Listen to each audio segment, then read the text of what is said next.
Good evening, everyone, and welcome to Harrisburg City Council. Tonight, we will have a comprehensive plan discussion. Today is Wednesday, February 24, 2021. I am now calling this meeting to order at 6 o'clock p.m. Ms. Houston, please do the roll call. Mr. Allett, Present.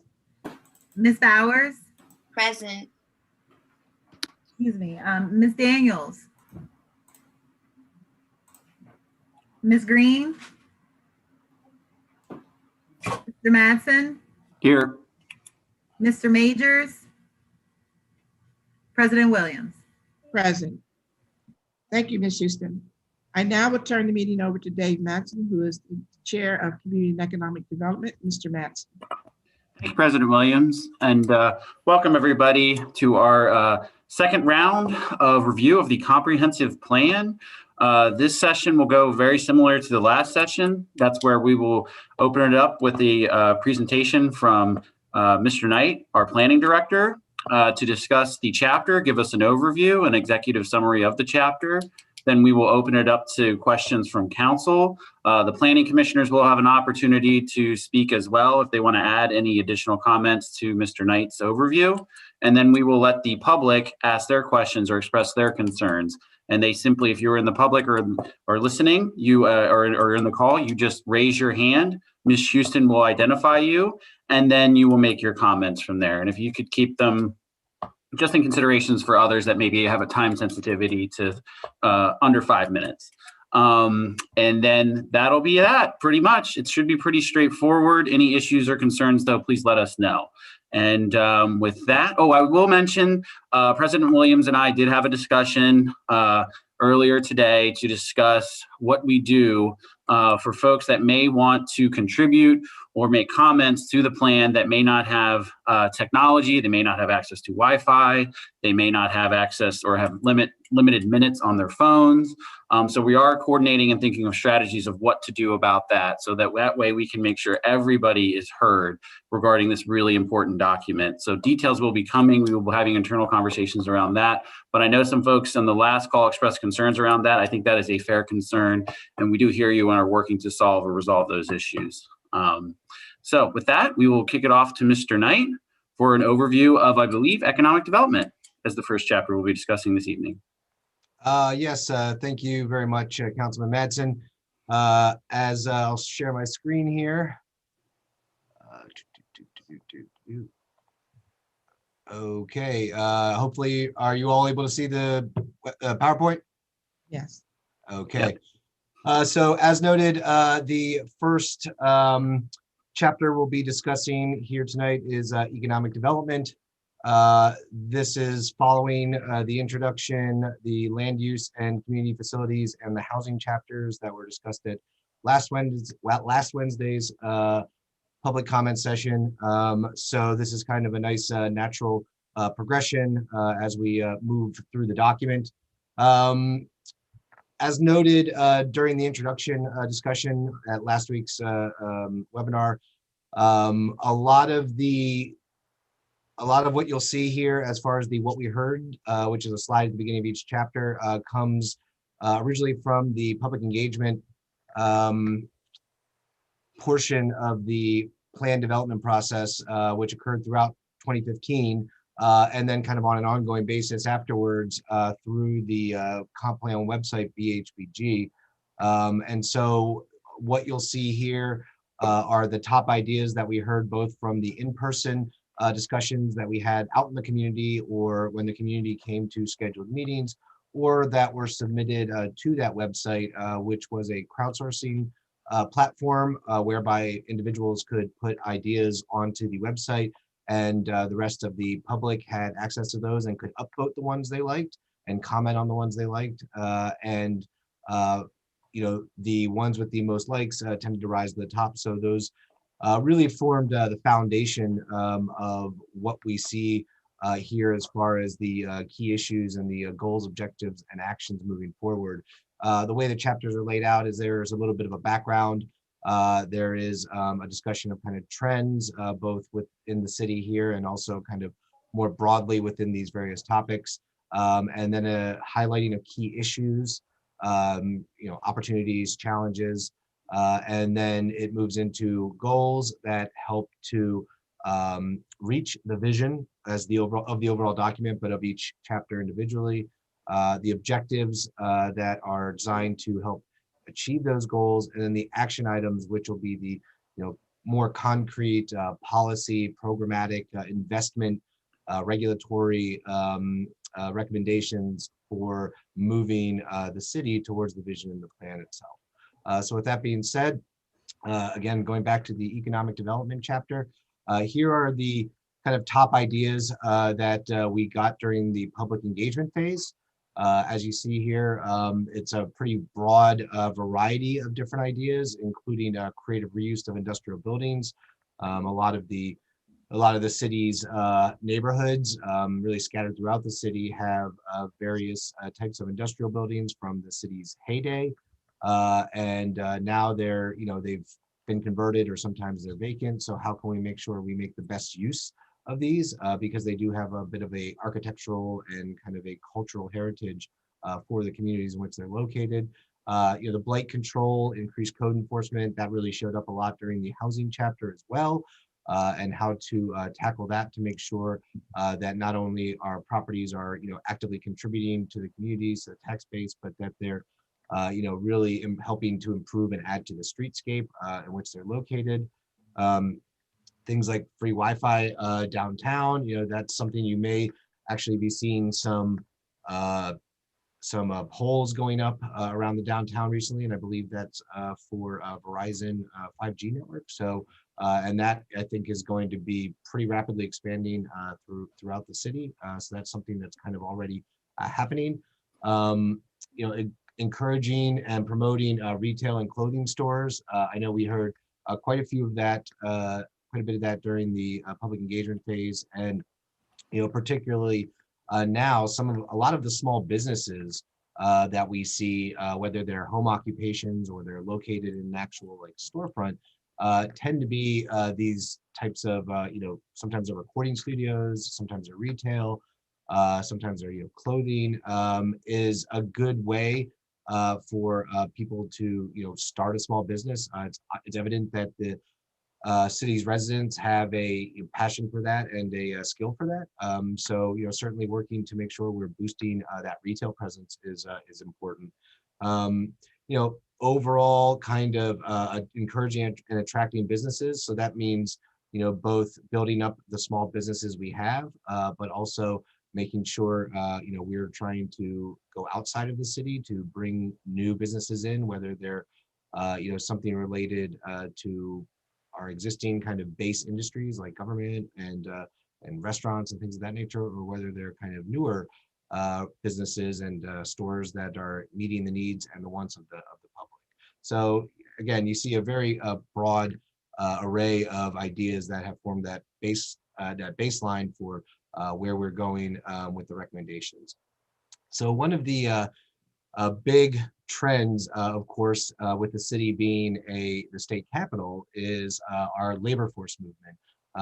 We have a large daytime population that's almost the size of the existing nighttime population here in the city. And the graphs you see here kind of are a good demonstration of where that labor force come from and how that movement occurs into, outside, and within the city.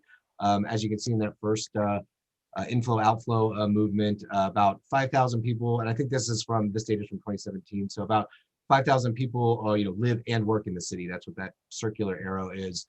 About 16,500 live in the city and work outside of it. And then about 46,000 live outside of it and drive into the city. And again, I think a large percentage of those are government or government-related industries. And then the diagram below that kind of shows where they actually come from, both directionally and distance-wise. And I think it might actually kind of surprise a lot of people that a good portion of the workers come, not from across the river and over our bridges, but actually from the east and from a significant distance there as well. And so, this type of labor movement really has an impact on our transportation network, economic development. Restaurant Row was originally kind of conceived in the 80s to cater to that daytime population that's downtown.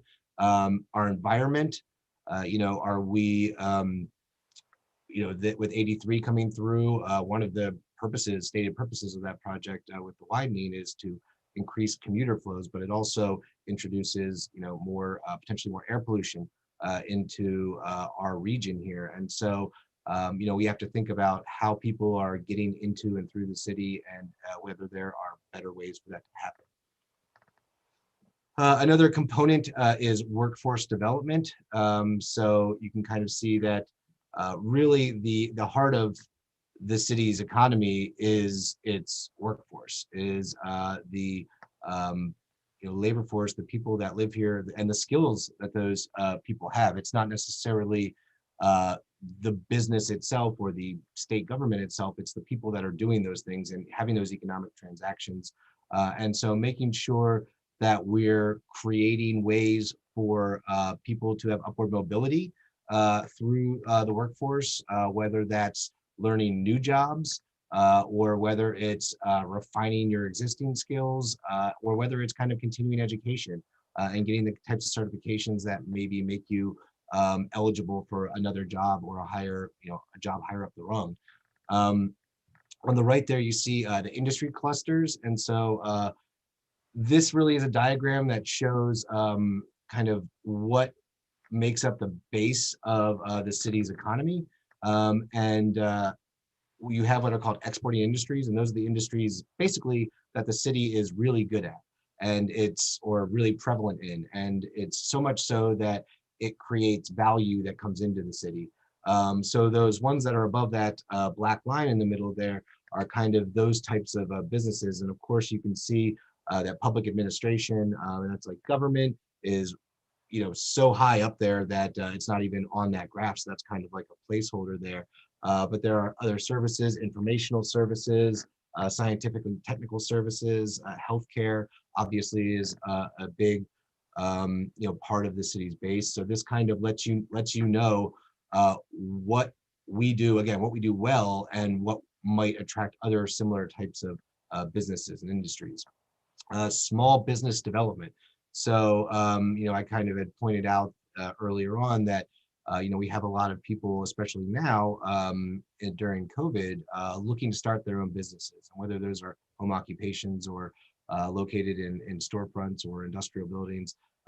It's really the foundation of any kind of community's economy. And it's important because when you have a lot of small businesses, and when you're encouraging a lot of small businesses, it means your economy is resilient and it's flexible. So if we were, say, very top heavy in government, and the state capital just decided to move somewhere else, that would have a big impact. But when you have a robust small business environment, you're able to, kind of withstand different trends, and you're able to give your workforce and your residents a lot of opportunities for kind of charting their own path and taking advantage of the economic opportunities that we as a city are able to provide through the types of investments and programs and infrastructure we provide.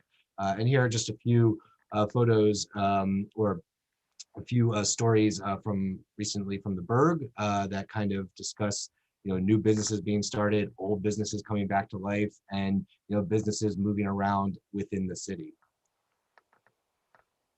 So one of the things that comes along with being a state capital is, we have a lot of tourism opportunities. So whether it's the state capitol building, which I believe is our #1 tourist attraction, or whether it's our events like Capona or Arts Fest, tourism is a big industry here in the city, and we're lucky to have places like Riverfront Park or Reservoir Park that really provide a foundation to have those types of events. To accommodate a lot of people, and to support the different types of cultures and ideas that our residents wish to express. The column on the right there is kind of a bit more of a looking ahead type of trend as far as innovation districts. So this can be anything like research institutions, startups, maker spaces, business incubators.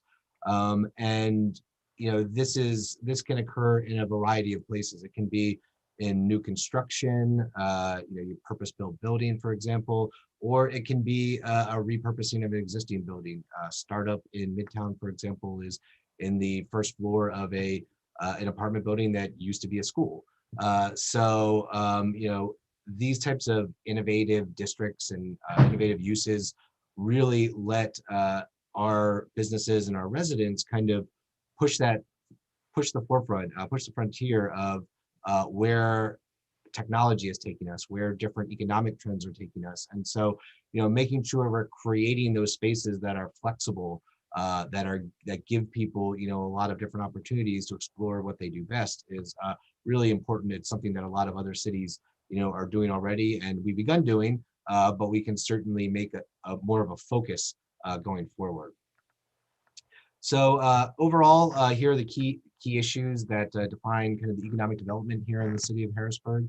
As noted at the top, we do have a higher unemployment rate than the county, the state, and the nation. So obviously that speaks to the workforce development, making sure we're getting opportunities for people to have continuing education, and making sure we're finding jobs and potential jobs for the residents here in the city.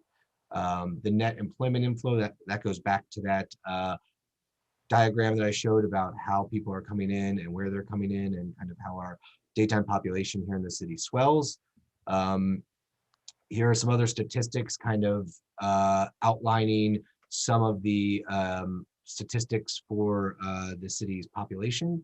And obviously there are some challenges with things like 30% of the population being below the poverty level, 21% of city residents not having high school diplomas. And again, I think some of this data is maybe a little old, but I believe it's not too out of date. So, those obviously highlight areas where we want to focus on putting our resources and our energies into making sure people are able to access education, and that they're able to thus, bring up their household income. The next couple bullet points talk about, really where we have clusters here in the city, what are our big clusters and what are growing, and that can be kind of a marker to tell you where we should be looking to maybe attract new businesses in, or where, if you're a resident here in the city or a small business here in the city, where you can grow, and what types of populations and what types of trends you can kind of take advantage of, both regionally and nationally.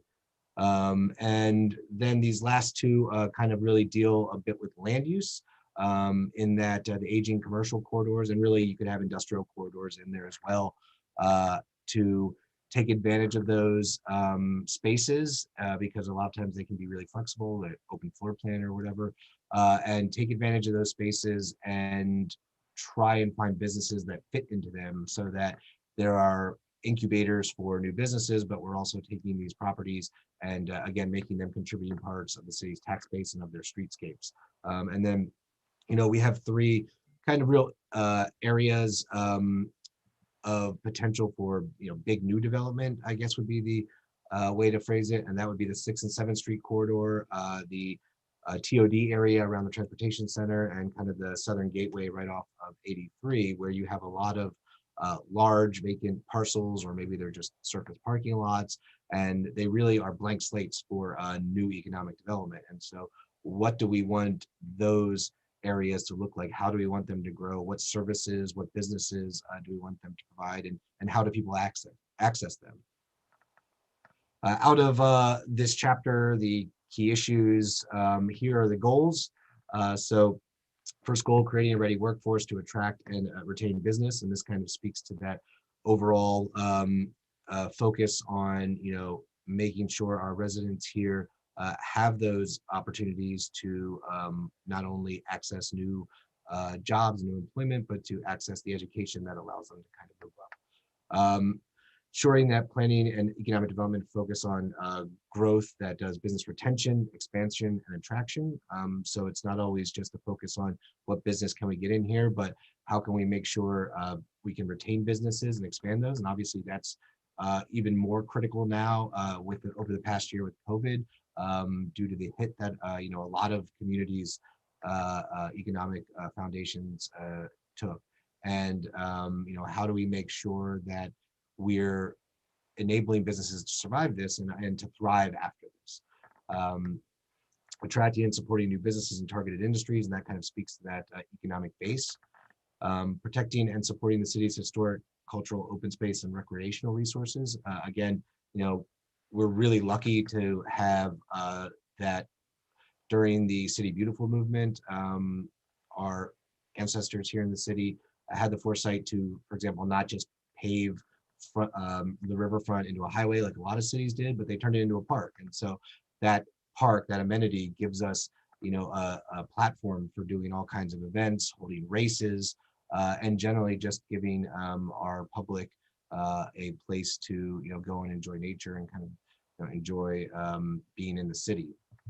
Nurturing and growing individuals and groups, provide service, entertainment, knowledge through arts, culture, and education. And that's kind of, again, about diversifying our economic base and making sure that we're creating avenues for not just the narrow focus on what we're kind of currently doing, i.e. like, again, healthcare, government, but that we're making sure there are other pathways and that we're highlighting other parts of the city's economic base and of our cultural base here. Stimulate and revitalize mixed use corridors. Right here, I think that's on 3rd Street, but really that could be Market Street, that could be Dairy Street. We have so many of these old corridors, mixed use corridors, where you have first floor commercial spaces with residential units above. And they're really, a lot of places are really trying to go back to that kind of fine-grained streetscape element. And so we need to focus on those types of corridors throughout the city and make sure we're bringing them up, and places and organizations like Tri-County Community Action, are already doing that in some cases on Dairy Street and Market Street, where they have a streetscaping program. Supporting and strengthening retail, commercial, and residential activities to encourage the live, work, play environment. So, that's kind of a focus on not just, hey, can we get people in here as daytime workers, but, can we convince people to move downtown or to move to the city, and then to, really enjoy and experience all aspects of what the communities in Harrisburg have to offer. Strengthening Harrisburg's role as a transportation hub. So, that's really the reason Harrisburg exists. It started out as a ferry and, grew through the Pennsylvania Canal, and eventually the railroads coming through. And so it's, we have highways all around us. We have things like the Greenbelt that really kind of put us in the middle of these various transportation infrastructures. And so how do we take advantage of those to bring economic benefits to the city?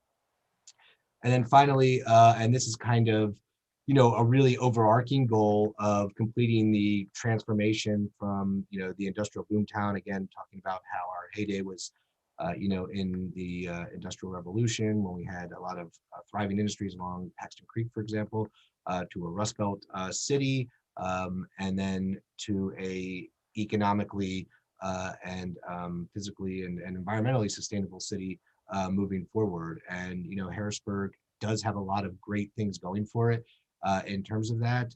And so, this is really a goal of let's magnify and let's increase our focus on a lot of these things that, we do well and are particular to Harrisburg, so that, we really continue to improve upon the city overall. And with that, I will turn it back to Dave. Thank you for that, Mr. Knight. Did any of the planning directors have any additional comments, or commissioners, excuse me, to Mr. Knight's comments or overview? Okay, hearing none, I'll get into some of my questions. I guess, is there any thoughts on, now that we may be entering to the new normal, whatever the normal looks like after we are vaccinated and back out, and what that means for the workforce? I know the document talks a lot about workforce, and when this was drafted, we had no concept of COVID. But now that telework is going to be likely more common, How will that impact the local workforce, or is there anything we can do to plan around that? Any thoughts there? Yeah, well, I think, telework will certainly increase the access that our residents have to jobs. It won't just be like, hey, I don't have a car to be able to get to a job opportunity, or the bus doesn't, follow or doesn't go to where I need it to go to be able to get to this job. Like all of a sudden now you have access to maybe jobs in Seattle or Austin, Texas, or Pittsburgh, just right at your computer. And so what that means for us is we need to make sure, and this kind of will, I guess, be discussed a little bit more in the energy and utilities section, is we need to make sure we have a robust, electrical grid so that people's power isn't going out, that we have good telecommunication connections and infrastructure, so that people have high-speed access, so that they can perform in these jobs, and they're not having to maybe rely on dial-up modem or something like that that may restrict their access. And it also kind of means that I think a lot of people are wondering like, oh, well, is this going to completely change downtowns or neighborhood centers, because people as they traditionally went to jobs in these places, like maybe downtown Harrisburg, won't go there anymore. So does that mean they're going to empty out? I don't think that will happen. I think, people still will have a need and a desire to see people face to face and to have interaction. And if you're working from your home, for example, more, you may want to spend a day or two during the week at a coffee shop or something, like not just in your home. So, I think that it's hard for anybody to really project what the economic landscape looks like after COVID, but I think a focus on providing the infrastructure for people to access the internet, and then also providing spaces that people still want to spend time in, whether that's spending time working or socializing, will be an important foundation to that future. Okay, thank you for that. I know the poverty rate was mentioned in the document, and as we know, there's a lot of government housing in the city, which often, I think kind of is a big contributor to that number. And as we know, it takes a long time for a family that wants to transition off assistance. On average, it takes about 10 years, and that's if the family's really, really trying. And often in cases, once we get that family transitioned off housing or assistance, there's another one to follow right up after that. And so can we realistically, given those realities, do anything to lower the poverty rate and the unemployment rate in the city, or are those just sort of built in? And does the plan really address or talk about that?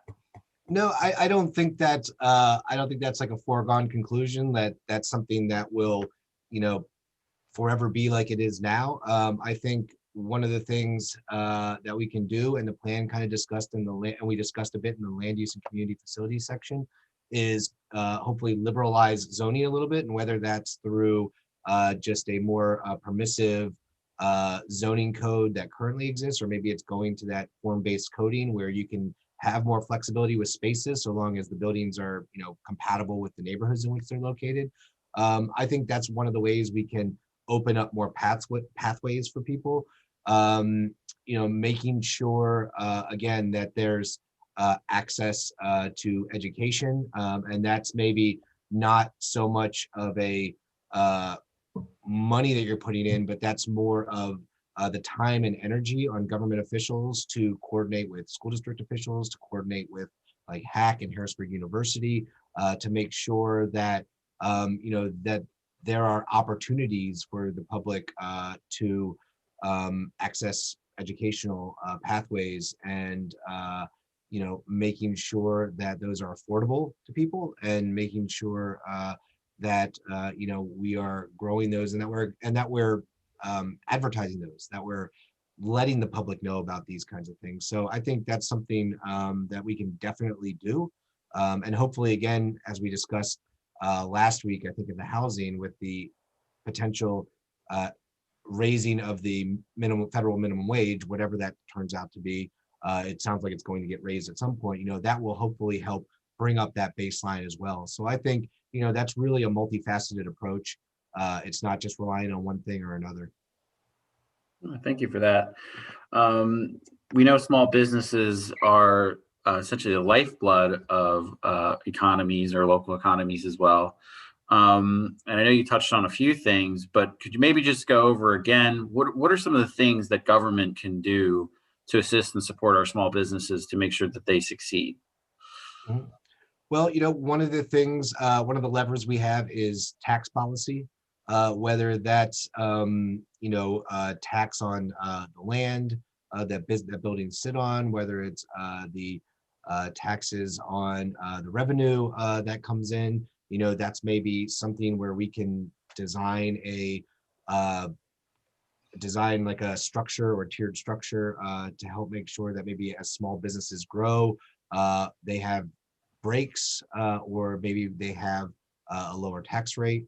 Um, One of the other things we can really do, I think, is from the city's perspective, maybe do some more promotion. So I know one of the things that our GIS coordinator or GIS administrator is working on is a GIS map that shows new businesses as they come into the city and kind of color codes them by sector, whether it's a restaurant, a retail store, home occupation. And so, as we get a new website here for the city that should be coming on board, I think fairly soon, if we can put that front and center and say to people, hey, here are the options you have for a restaurant in the city, or again a retail shop, or if you need some type of home repair work done. If we can make sure that the businesses we know about are getting out there and really amplify their voices for them, I think that can only help them to grow, and it helps our residents know which are those local businesses, which if they want to keep their money in the city, what contractor do I hire, or what maybe a graphics company do I want to do my work. So I think that's something we can really do to help small businesses get a foothold and hopefully to grow their customer base. Thank you. So council last night, the plan talks about a transportation hub, was given a briefing or an overview of the consolidation plan that the transit systems have, or all the different bus systems. Any comments on that? Is that a good first step in getting us toward what the plan suggests around transportation hub? And then beyond the bus system and consolidating that, is there any other things that council, or excuse me, government could do or be working with in terms of partnerships around that transportation piece? Yeah, I think we'll kind of cover this a little bit in the next chapter. But I don't have enough expertise in transportation planning to really know, and I haven't read into enough about what the potential impacts of that regionalization are. I've heard that that no matter what happens, there's like the routes here in the city aren't going to change. Does whatever economies of scale that cat/rabbit transit is able to achieve, does that means we can do expanded hours, new routes, more buses so that buses come more frequently? Hopefully, I think that's the plan. I think that's the plan, is that you make the overall network and organization more efficient, to be able to then provide more service at the same cost, or to expand your services. So I think that's the hope, right? And eventually we may combine and consolidate with Lebanon Berks, or Lancaster Berks, sorry, and then Lebanon Transit, and then instead of being like kind of on that periphery of the rabbit system, we're back into the center again. So I think another thing we can do with the transportation center is advocate at the state level for more train trips out to Pittsburgh, for example. I think there's like one daily now, and they were doing a study to see the before COVID to see the viability of adding a second round trip or a second trip per day, and using that as like a fixed asset right in the middle of the city and working to build on that, I think is important for us to do. In addition to that, we can as the city provide some other options for people to get around. We're kind of doing that with having new bike infrastructure. A bike is really a great means of transportation. It costs essentially nothing once you buy it. It's fueled by what you eat. It's healthy. And you can really get a good distance in a small amount of time, and especially if we make like e-bikes, for example, more accessible. We're in conversations with Commuter Services of PA and the Susquehanna Regional Transportation Partnership to bring back the bike share network. So they're, I think, going to be putting an RFP out for various vendors to look at things on a region-wide scale instead of what we had before, which was a good network, but you had to have an account for Harrisburg, and even if it was still Zagster, you had to have an account for Lancaster, and so that could make it a little bit difficult to use. But if we're talking about a regional approach, then you can bike from Harrisburg to the West Shore or vice versa, or maybe out to Hershey. And again, that's essentially like very low cost, and so that kind of gives people more of an option, and that's a 24-hour thing. You can go bike in the middle of the night if you want to, for example. So you're not beholden to CAT schedule or whatever. So I do think there are definitely a focus on multimodalism will give people more options for getting around, which will give them more options, for accessing economic opportunities. Very good. Final question for me. I know we talk about tourism in the document in this chapter, and I know it sort of gets touched on, but something I personally think that we sort of undersell about our area is how geographically close it is. And maybe this isn't selling Harrisburg per se, but we're geographically close to a lot of major urban centers on the Northeast corridor, and we offer a low cost of living. Do you think that we highlight that enough in the document? I mean, I feel like we don't talk about that enough when we try to promote the city or wanting to relocate or work or move here.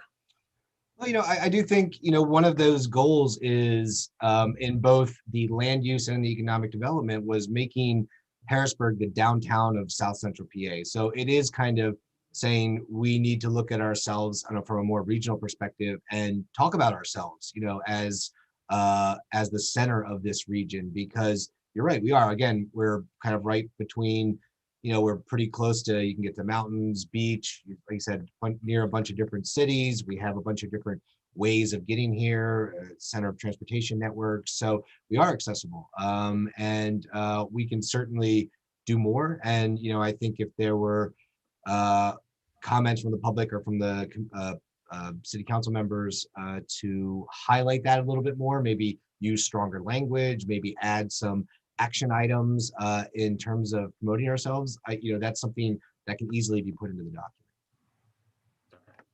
document. That's it. That's all my questions. And then I will open it up to my colleagues, and I will go as if we were on the dais. We'll see if any of them have joined us since then. Okay. I will start with Councilwoman Bowers. Thank you. Good evening, everyone. So in this chapter, I gravitated to tourism, of course. That is my full-time role. So I just wanted to note just a question. The 2017 data sets that you mentioned in the beginning of the chapter, are you aware of any changes or updates to those sets? As far as that's like mainly like the employment flow kind of thing. Yes. Prior to COVID, I would guess there wasn't a whole lot of changes, and probably percentage wise, it looked the same. I know that with COVID, I don't know anything for certain, but I think the state itself is looking to go more teleworking, or at least teleworking on a part-time basis. So maybe that inflow number, that 46,000 number, gets a little bit smaller, and hopefully on our end, that circle gets a little bit bigger then, where we've got people living and working here in the city to counteract maybe reduced inflow. Okay. In reference to the innovation districts, I can say that I think that's a model that is consistent across the Commonwealth. When you first mentioned it, one example that came to mind immediately was in Center City, Philadelphia, where the Gallery Mall is a mall that used to be functioning, went through some changes in hands, and then it is now a fashion district. And inside, they serve as an incubator for small, local, women and minority-owned businesses, offering spaces for these businesses to sort of have their first shot at a brick and mortar location, offering a reasonable rent package, and just a space where they can really thrive. So I think that is a model that is current. You also mentioned the GIS mapping of new businesses. I think that GIS mapping tool can also be useful with affordable housing as well. But I'm curious to see what that map looks like and how it will be accessible to residents. Three more things I wanted to mention. Tourism is the second largest industry within our Commonwealth, just for your reference. Agriculture is number one.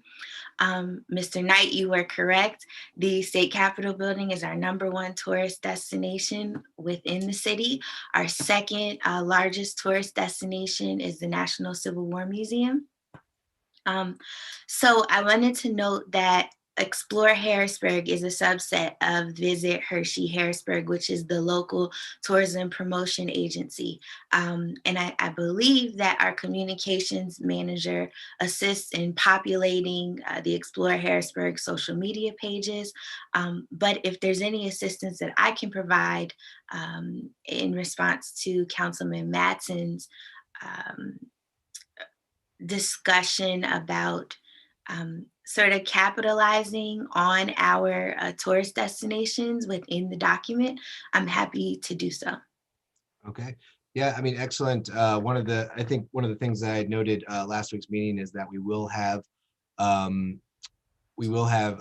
basically base GIS maps for each of the chapters here that we're going to have, basically to show kind of existing on the ground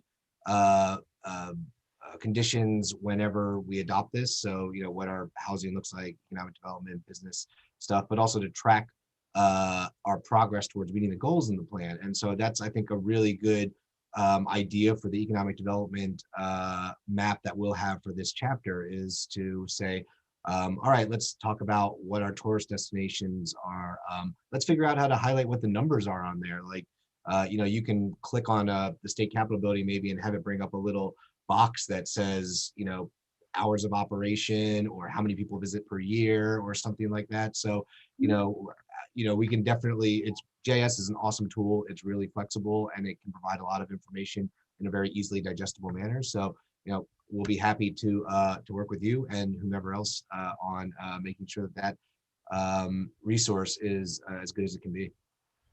Okay, and just one more question relative to the website for the comprehensive plan and where this GIS mapping, I'm assuming, would be located. Do you anticipate the completion of that website following all of our discussions and our formal vote on the comprehensive plan, or is that something that will roll out? What is the timeline for the website? I don't think we know that quite yet, but you know, it's definitely something. It could be something we do more as an overall approach on the Planning Bureau's webpage, and we just have, you know, the maps there within like a comprehensive plan heading. It could be on that website where we have a link to it. You know, I think that's really a conversation a bit more for down the line, how we want to package this in the most effective way possible. Okay, thank you. I don't have any more questions. Thank you for that. President Williams? Sorry, Mr. Matson, I was muted. Mr. Knight, you mentioned that 30% of our city population is living below property level. How accurate is that data? I believe that data is that data may be from like 2016, but we actually have our copy editing consultant on, Lauren Good, who can maybe confirm whether that data has been updated. Okay. Hi, yes, income and poverty data that's listed in the draft is from the 2014-2018 American Community Survey. So that is looks at data over that 5-year period. So it's at this point one cycle out of date just due to the timing of the draft's development. If you give me one moment, I can actually double check the error rating that goes along with that survey. And I will do that and get back to you with that information. Okay. And also, Lauren, please, if you could, how is that in comparison to other third-class cities? I do not know the answer to that question off the top of my head, but I can again do some quick research and get back to you momentarily. Okay, thank you very much. Actually, I can actually answer that for you. Ours is higher on average. We have, as part of the city's urban center, we have one of the highest poverty rates in comparable cities. Okay. One of the highest are at the top. We're at the top. If not near. Okay. Okay. I believe Reading beats us. Okay. I think you're right. Yeah. And then you said, Mr. Knight, you said there was a need to have available jobs within the city. Are you aware of how many companies have left the city within the last 6 years and they've moved to the suburbs? Because of the one problem that we have here in the city is the parking issue. So how do you see yourself with this plan addressing that issue? Well, I don't know. I don't have statistics on how many businesses may have left or simply folded. We hear from a business when they get started. We don't necessarily hear from them when they fold up. I think one of the ways we can do that is one of the ways we can address that is one of the things I had mentioned last week was creating like 15-minute cities, which is having communities where a lot of different options are available to you near where you live, so that things aren't always I live over here and I work over here where I need to drive over here to get to the cleaners or groceries or whatever, but it's close to you, so that businesses aren't always as reliant upon building surface parking and having parking. That being said, certainly as far as downtown, we have the challenge of having the asset transfer agreement, and that's going to be going on for I think another 32, 33 years. So that will certainly be an evergreen challenge. And I think really the way to address that is to if business customers need to drive to get there to go to the business, maybe we can bring more housing options so that all of a sudden your customer base doesn't have to drive in to support that business, but the customer base is around that business. And so bringing in more residents to support those businesses from their surrounding community is important. Another thing is working, for example, with CAT. If we're looking at new development around the transportation center, and with the CAT transfer center eventually moving somewhere over there, that will become kind of the hub where a lot of mass transit goes, so that people have an option of, okay, well, driving maybe is expensive, driving and parking is expensive, but I can take a bus relatively cheaply to get to the same location. And so, I think that's one of the ways in which our transportation infrastructure works to support our economic development. All right. And you also mentioned that 21% of the residents do not have high school diplomas. Do you have a breakdown in age groups of who does not have diplomas, or what age group are we looking at? I don't have that age group at my fingertips here. Perhaps Miss Good can look that up as she's looking up some of those other statistics. Just curious to know, so that if you don't have it available today, just curious to know if you can get it. Let me know, please. Okay.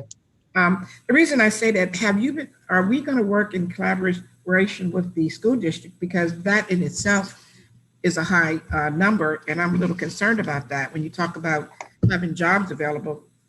And you also talk about creating a workforce to attract and retain businesses and provide opportunities. But how do you propose to create a ready workforce when we have 21% of residents who do not have high school diplomas? So, one of the things we can do is, Forgive me, I'm sorry, I have a cold, so no problem. if you can't understand me, please let me know. One of the things we could do is maybe begin to highlight GED classes for somebody who maybe is already kind of aged out of high school, but still wants to get that diploma. Another thing, I think one of the concepts here in the plan is really to begin building those relationships and strengthening those relationships with the school board, Right. and finding out where we can find some collaboration, and maybe where we can help support them. Again, the school district, while not necessarily covered under this plan, is a big factor in the livability of the city and the opportunities that are available to residents. And so, certainly coordination with the school district is a key to, Right. is important to doing that. And I think that's incumbent upon both us as government officials and the school district as elected officials themselves to find where those opportunities are, and to really maximize them. One more question. You said at the end that you're going from industrial boomtown to a Rust Belt city. So be more specific about that. How would you move into that plan? So I think as we grow out of maybe like the downturn in the population and everything, and start to revitalize. One of the benefits we have here is we do have a lot of old industrial buildings, and whether that's along the Cameron Street corridor, or whether it's in that little railroad spur between 17th and 18th Street on South Allison Hill. These are old buildings. They're built to last. They're still very structurally stable, and they have these big open floor plans, and that gives, that really provides the opportunity to go in a lot of different directions with those spaces. And we reference that railroad corridor in South Allison Hill a lot throughout the plan, because it really does have the potential to have such a huge impact because of things like the open space, the old rail spur that used to run between the buildings themselves, again, having them contribute to the streetscape, having them contribute to the tax base, having them provide the types of space that Councilwoman Bowers was talking about in terms of giving small businesses a chance to get in there. I mean, you can chop up the space however you need to, in whatever way makes them affordable to people. So it's not like you say, well, here's a 3,000 square foot floor plan, and okay, well, if you can't pay to have that, I guess you're not going to be able to put your business here. Like, you can kind of be flexible with those spaces and say, well, what do you need? 500 square feet? Okay, let's do that. And let's find a way to reactivate these buildings. And, I think, again, it's a challenge certainly, because they've been vacant and blighted for a long time sometimes, but it's really an opportunity too, because they are such great flexible spaces, and they do have the potential to be used in whatever way our public kind of needs them to be used. And I'm very much aware of that, especially on the 7th Street corridor where it's a. So that's one of the other areas that I would like to see developed.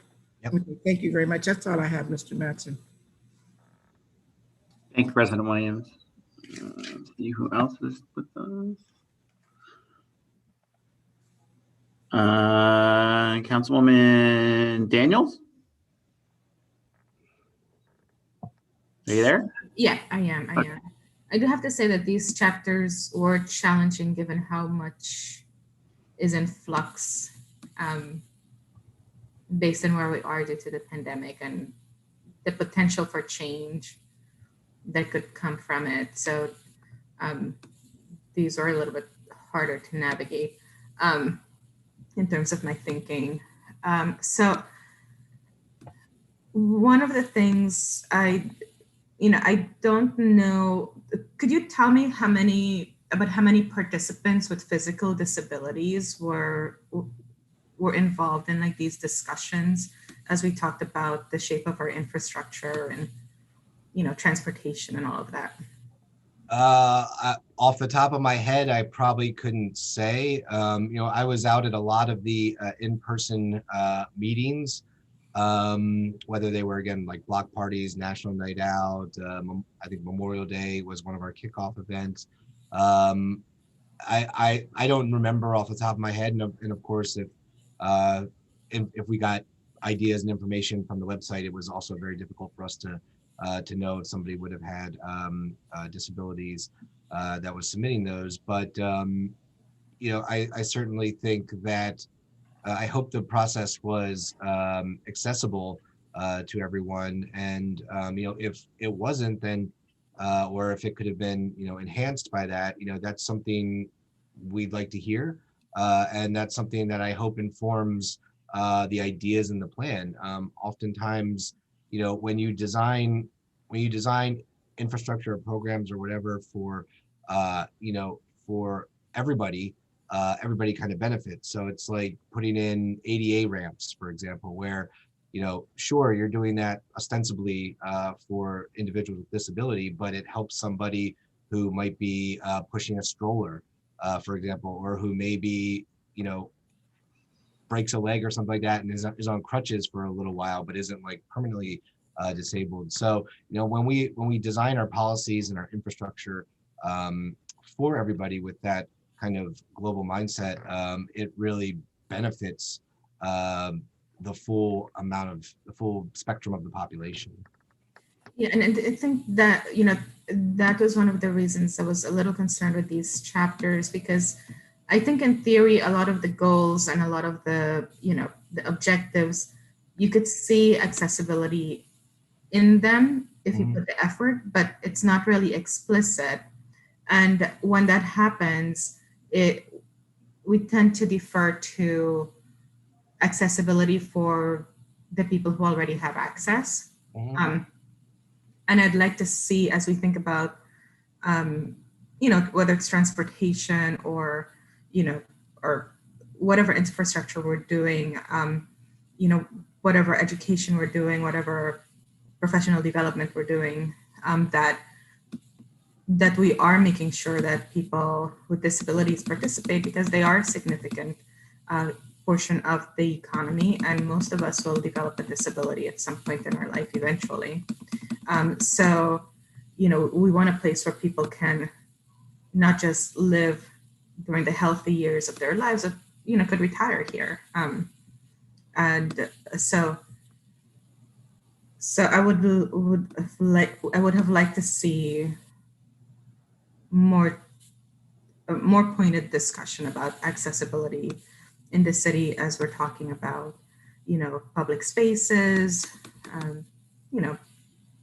all of the things that you discussed, the 3 different sections that you're covering today. The other kind of general comment I had,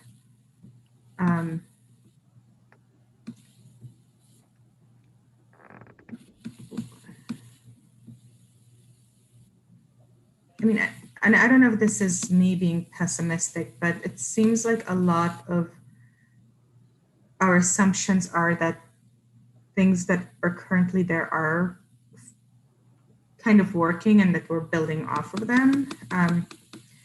I don't see as much novelty in these sections as I did in the earlier, in the first 3 parts of the comprehensive plan. Do you have a sense of why that might be? And I know that's a very generic and vague comment. So, well, I think probably one of the things is that, again, a lot of the ideas that came out of the plan were based on that public engagement in 2015, 2016. And so, maybe conditions at the time were a little bit more supportive of saying like, hey, things are all moving the right direction, let's build on that. And obviously, again, COVID has exposed a lot of the I guess, gaps and cracks in our infrastructure, physical, social, whatever. And, that really highlights the need for a more maybe holistic and inclusive look at really all of the chapters. It's pretty much shown us you can't really take anything for granted. You can't assume that you have it figured out until it's been kind of tested. And so certainly if you see specific things within the document, whether it's within the narrative itself, and you feel that we need to mention accessibility more from an economic perspective or from a mobility perspective, or you would like to see more specific action items or goals. One of the reasons we laid out the plan like we did was because it's actually pretty easy to plug in new goals. Like we have 9 here in the economic development chapter, but there's no reason we can't have a 10th or an 11th. And that we can add action items that achieve that goal or work towards that goal. So if you think there's like a big overall shortcoming in the plan, to say like our economic development our economic development approach needs to focus on addressing those with disabilities, that can be a goal number 10. And then if we've got some ideas, if you have some ideas for how to do that, or we hear from the public some ideas for how to do that, we can easily plug that into the document. Yeah, and I think that's the accessibility issues, because I think just naturally, whenever there's a law or a statute, people default to that without realizing that's a minimum. And then are less aspirational about the number of ways in which a space can be really accessible to like everybody, right? So that was some of my thinking. There was nothing really new, which made me wonder, there's probably someone who has to actually deal with accessibility issues who could probably sit down and tell you like their dream of what an accessible park feels like, or whatever, that's not tied to what our statutory and regulatory requirements are. And I think that that's just generally my comments for this portion, because I do feel an over-reliance of on past practices, and some of our past practices haven't really been particularly effective with the community and economic development portions. We just have a lot of divestment in the city, and divestment from the residents of the city. So, we've been trying to attract new people in, but we kind of forget the people who are already living here, and we don't really invest in them. One of the things, Councilman Madsen had mentioned how it takes people about 10 years to get out of public benefits, or to get out of poverty. But when you look at effective programs, those years are actually a lot lower. But we can consistently run into programs that aren't very effective. They're, you can say, yeah, I gave this person, spend this much on this person, but you don't have the outcomes because the programs weren't designed to really invest in the person. The programs were more designed to just meet a grant requirement in an application. So okay, I guess I'm just rambling at this point. I just was hoping that this portion would be a little bit more novel. Well, and with respect to better identifying economic opportunities for disabled populations, if the Pennsylvania Center for Independent Living wanted to provide like an overall comment package, I think that would be really helpful in that regard. They're certainly coming from their perspective.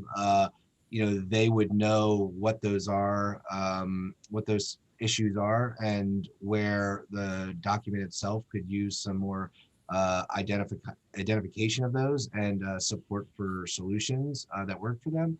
I think that'd be awesome. It'd be really great to hear from that perspective. And that's it for me. Thank you.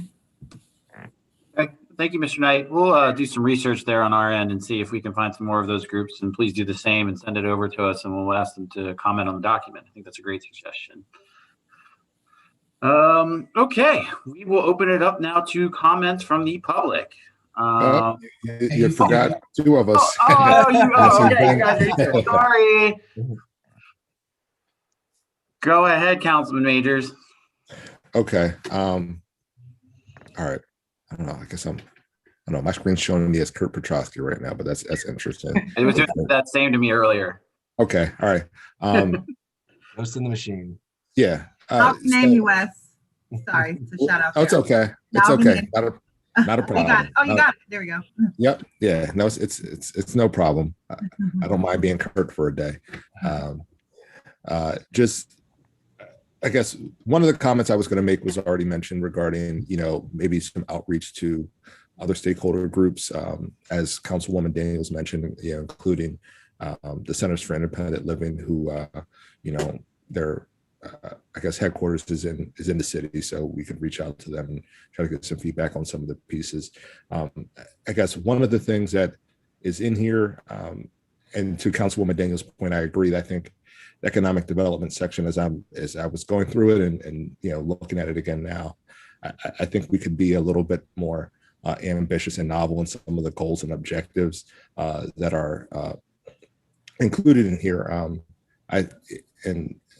I think for one, I think there's often a heavy reliance on our downtown and midtown area as a place for tourism and people to come visit, but we have a robust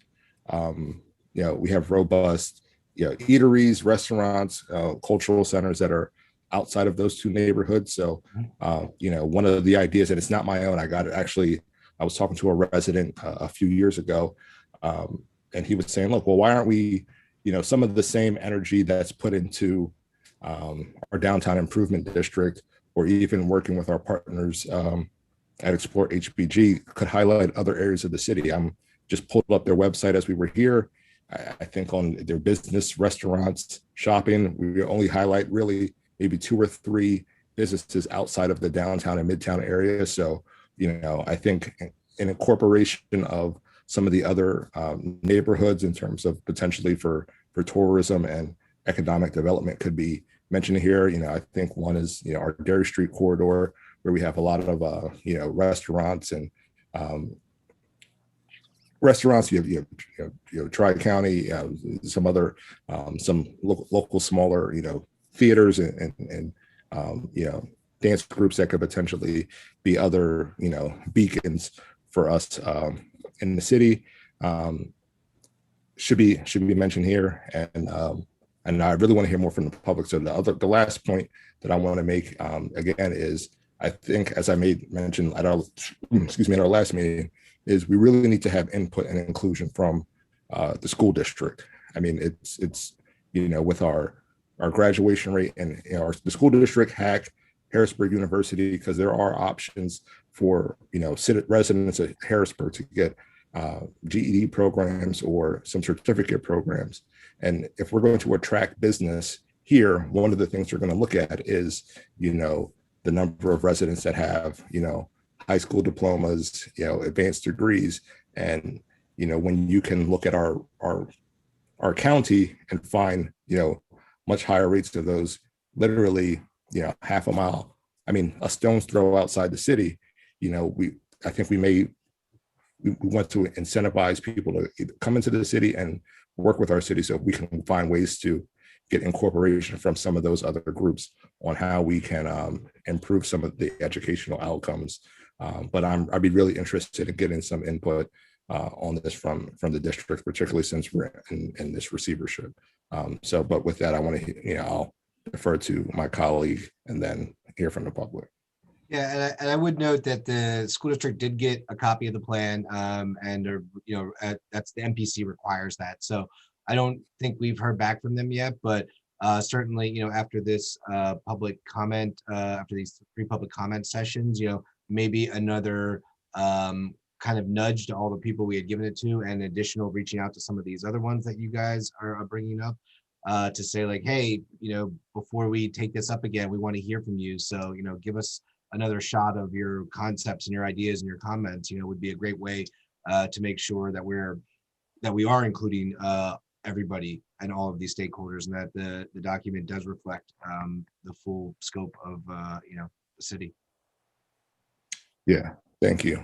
And the only thing I have is more for the utility section, because I do think we're going to need to work on our grid and, improving internet access, more providers in the city. But hopefully that's a larger conversation we can have. Thanks. Okay, thank you for that, Councilman Majors. All right. I don't see any other council members. I think Councilman a lot. I think. Oh, I missed you. How did I miss you? Sorry, Councilman a lot. I don't know why. I'm sorry. The coffee's wearing off. I will be brief. Three major themes that kind of echoed some of the things we talked about. One, just simply putting the poverty rate out there isn't really the true picture, because we know, particularly in our community, that below is one thing, at or near is another. And I think that needs to be part of that conversation, because when you factor in those considerations, it really is a larger portion of the population than people, I think, often realize. So I think that that's something that we need to kind of take into consideration when we're talking about this, because and to, I think, Councilmember Daniel's point, that when we have an impact of whether it be a pandemic, a recession, or things like that, that number of those who are at or near fall under. So I think we need to have that as a larger consideration in terms of exactly how large that portion of the population is. Secondly, this will probably play into like many of the chapters, but I think more so here, we have done a terrible job as a city in being able to promote who we are as a city to the region. We are victimized by a historical narrative that has created a perception of who we are as a city and as a community, and as communities, I should say, because we're so rich and diverse in terms of the communities that make up the city. And so I think that has to be part of this conversation as to how do we position ourselves. I'm amazed at how many times people mention how great Harrisburg is who are not anywhere from the region, and yet we spend half the time trying to explain to people who live in the region how great we are. It's a weird thing to me. Every time I have people who visit from, whether they're coming from New York City, Atlanta, they fall in love with our community in terms of the city that we're in. Yet I have to try to tell people in Mechanicsburg that it's okay to come here and have dinner. It's just this weird thing. So I feel like if we're going to have a conversation around this plan, we have to figure out how to be able to promote who we are as a city, not just to the world, but to the region specifically. And it's hard because we're erasing this historical narrative that has just been in place for so long. The last thing I want to bring up is, Councilmember Majors alluded to this as well. I think we need to do a better job of highlighting some of the things that make our city really unique. And and one of those things is food. And I think that like when it comes to an impact on economic development, to tourism, to all these things, we have such a unique environment for excellent food choices across the spectrum. And and one of the things I tell people all the time that I love about the city is that we're not home to chain restaurants. We're not like the Carlisle Pike or 22 Jonestown Road. You can come and get fresh food made in many different ways from around the world. And I feel like part of if we're going to highlight who we are as a community, highlight the diversity of the food choices. I was thinking about Dairy Street Quarter with the Caribbean influence and the Puerto Rican style food that you can get at multiple restaurants there that is fantastic. And I was thinking about the Paxton Street Quarter with the Vietnamese, the Thai, and the Asian grocers that are in that. We have such this rich mix of food and culture of how that is intersected into our community that I think that's such an important fabric of who we are as a community. I think all the time that, if there's something that we do all the time is that we take part in all the various food options that we can in the city. And it is unique. I was even thinking about, in Midtown Alvaro's, my aunt and uncle who live in Mechanicsburg come in and eat at Alvaro's. Like they love it, so there's some really interesting things that I think we can do a better job of promoting. So food is just one of the many, but that's kind of where I zeroed in when Councilmember Majors was talking. But those are just some things for, I think, consideration as we look at putting the comp plan into effect. That is all I have. Thank you for that. Sorry I missed you. I think I have everybody now. One thing I'll add is this is pre-pandemic numbers, but I know the low to moderate income or paycheck to paycheck population was as high as our poverty. So that's an excellent point about we have to encapsulate that population as well because they're right on the margins. And a lot of them are providing our essential services. So, okay, I think we're good. I'll just open it up. Any other comments from council members? Okay. I would make. Yeah, I just wanted to echo, both Ben and Wes were just speaking to me because, there are so many gems in the city that we don't promote. I love the Harrisburg Cemetery. I often have bets with friends all over the world about who has the best cemetery. And I've had some of them take it and come, and they've come just to see the cemetery. And they're like, oh, you're right. I mean, I've had a few Louisianans admit that Harrisburg Cemetery might be better than Bonaventure. And that's, so I love the conversation you're both having because, we've lived here for a long time. So sometimes you kind of forget there are these gems all around us, and we don't promote them as much as we should. Yeah, and I just wanted to make a note that Ms. Good has provided some of the statistics that Council President Williams asked for. It looks like the percentage below the poverty level dropped between 2018 and 2019 by about 1.5 percentage points. And then with respect to the without high school degrees, it looks like that more recent graduating population cohorts are more likely to have high school degrees. So that seems like something maybe like that number is aging out almost, where you're getting more people graduating with high school diplomas in more recent years. Okay, thank you. Any other comments from council members? Okay. All right, I already see one attendee with their hand up. It is Miss Winnie O. Can we unmute her so she can make her comment? She's able to speak now. Awesome, thank you.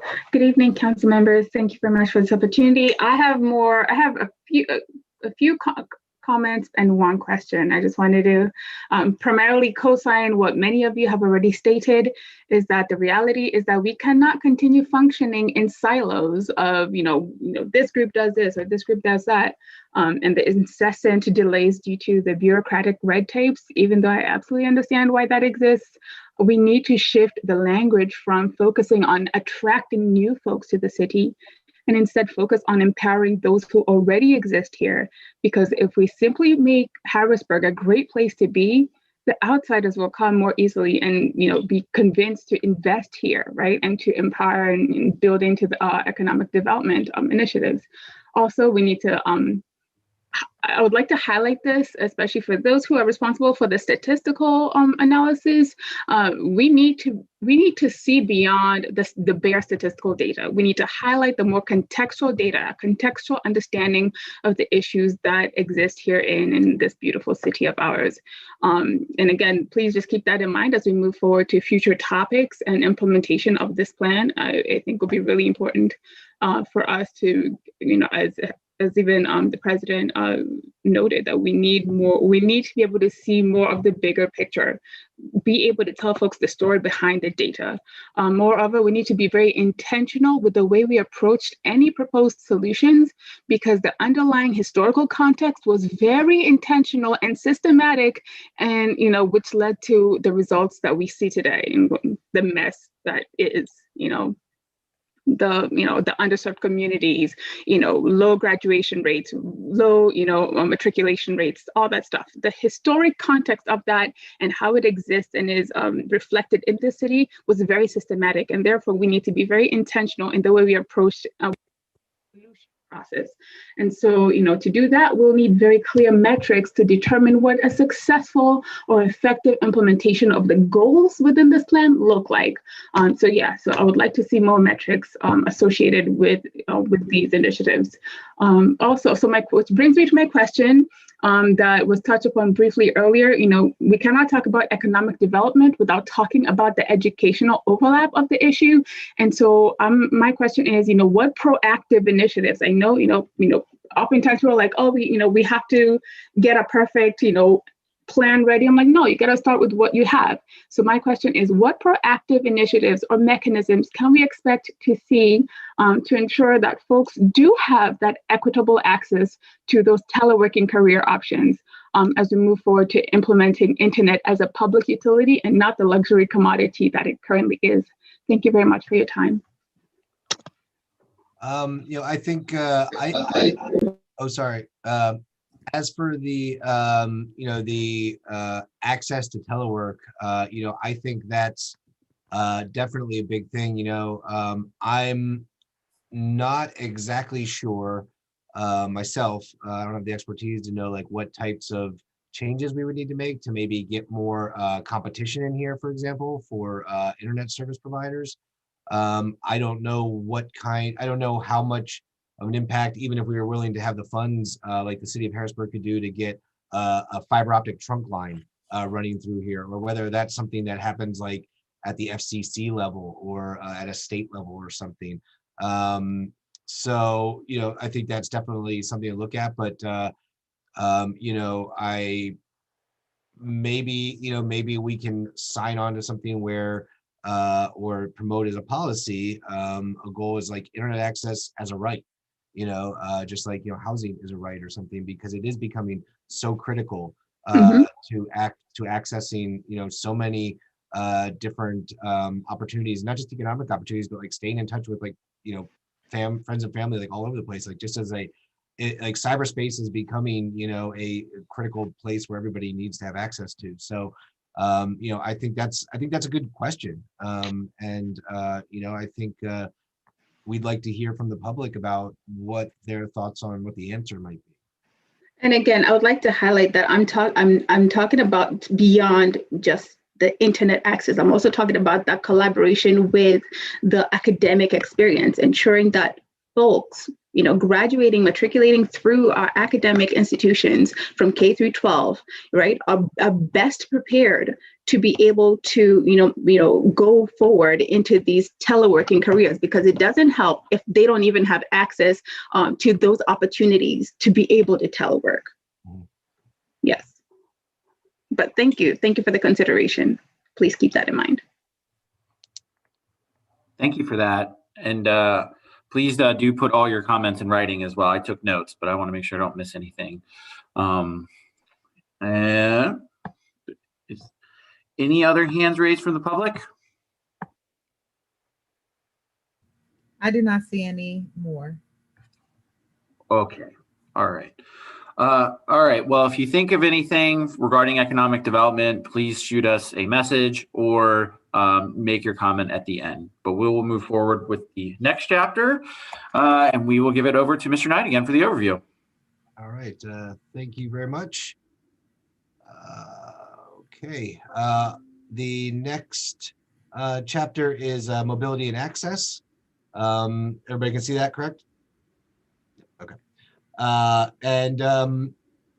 We actually very intentionally named it mobility and access and not transportation, which is, generally more of the general topical aspect that the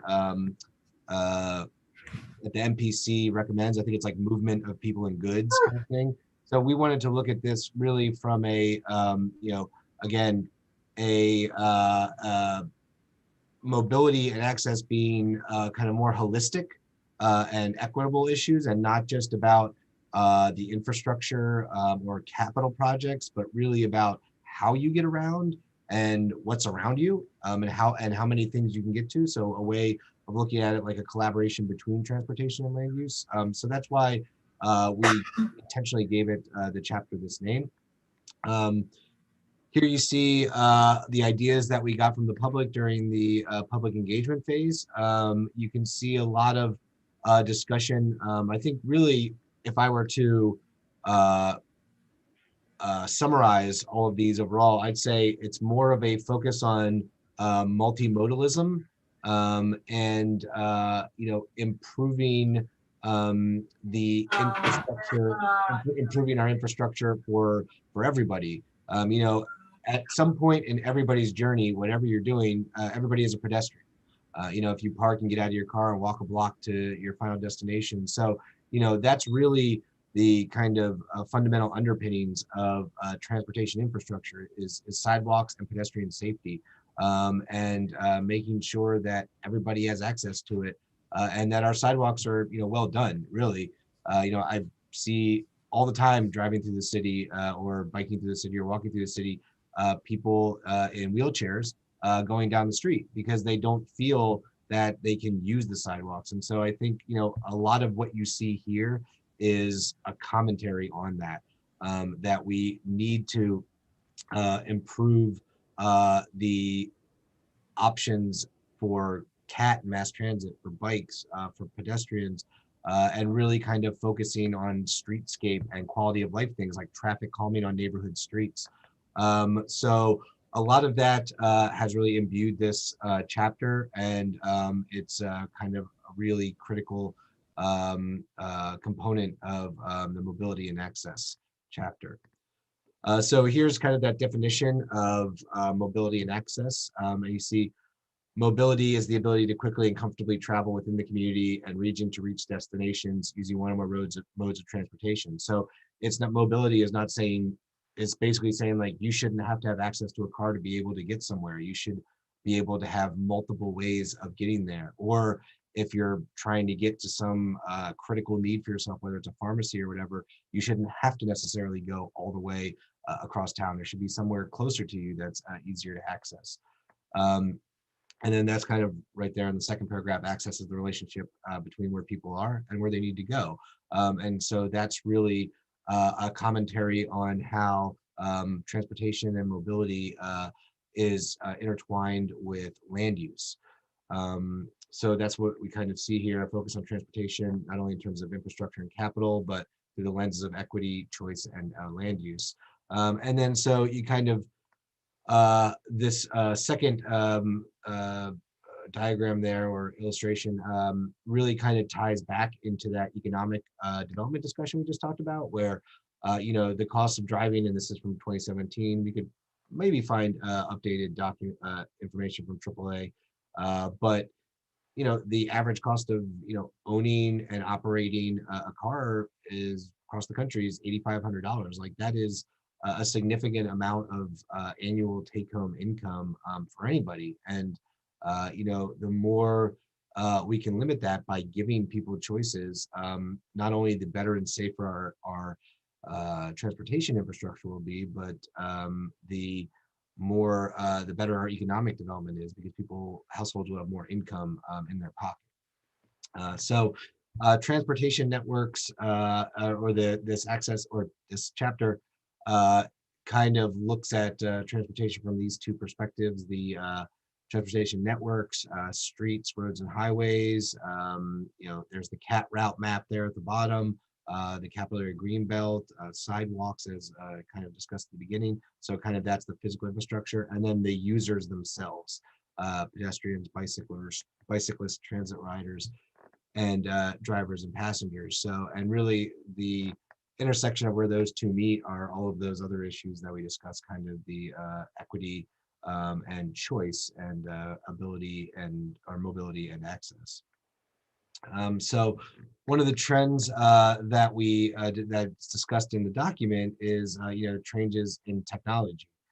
Technology is moving really quickly in the transportation industry, whether it's the Uber and Lyft platforms.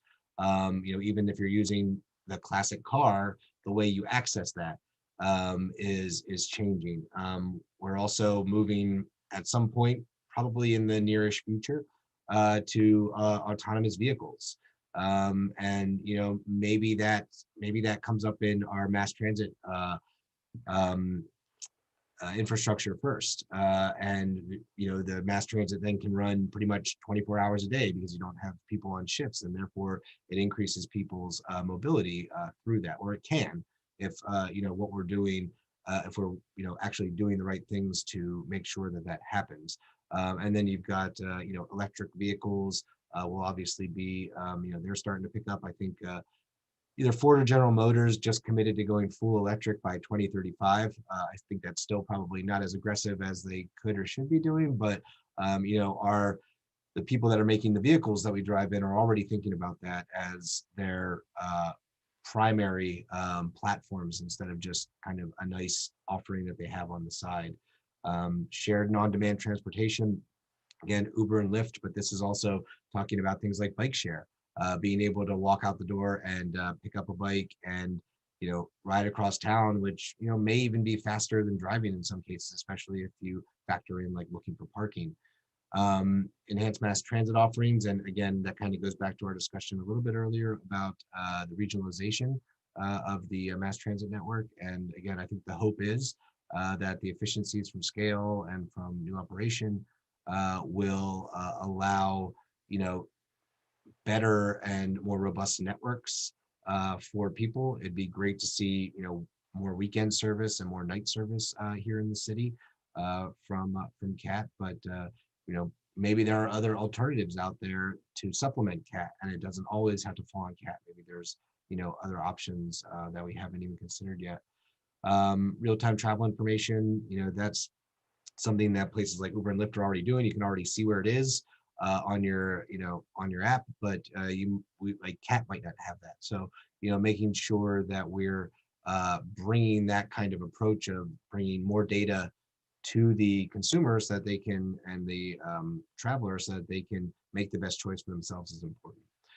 Vision Zero, so that's not something that only the city is doing, but that communities and cities across the United States, across the world are doing. And I think sometimes the goal of Vision Zero is lost a little bit because people think if you're not getting to zero, it's not a success. And really, it's really more of a journey. I think I like to think of it more as a journey. It's if you're cutting down on fatalities and serious injuries and accidents year after year, even if you're not at zero, your policy and your program is a success because it's improving people's lives. It's making sure that that person who might not have survived an impact at 40 miles an hour is able to survive one at 25 miles an hour because we've lowered our speed limits or designed our streets in a way that encourage a more slower and more appropriate use of cars. So the Vision Zero thing is both an approach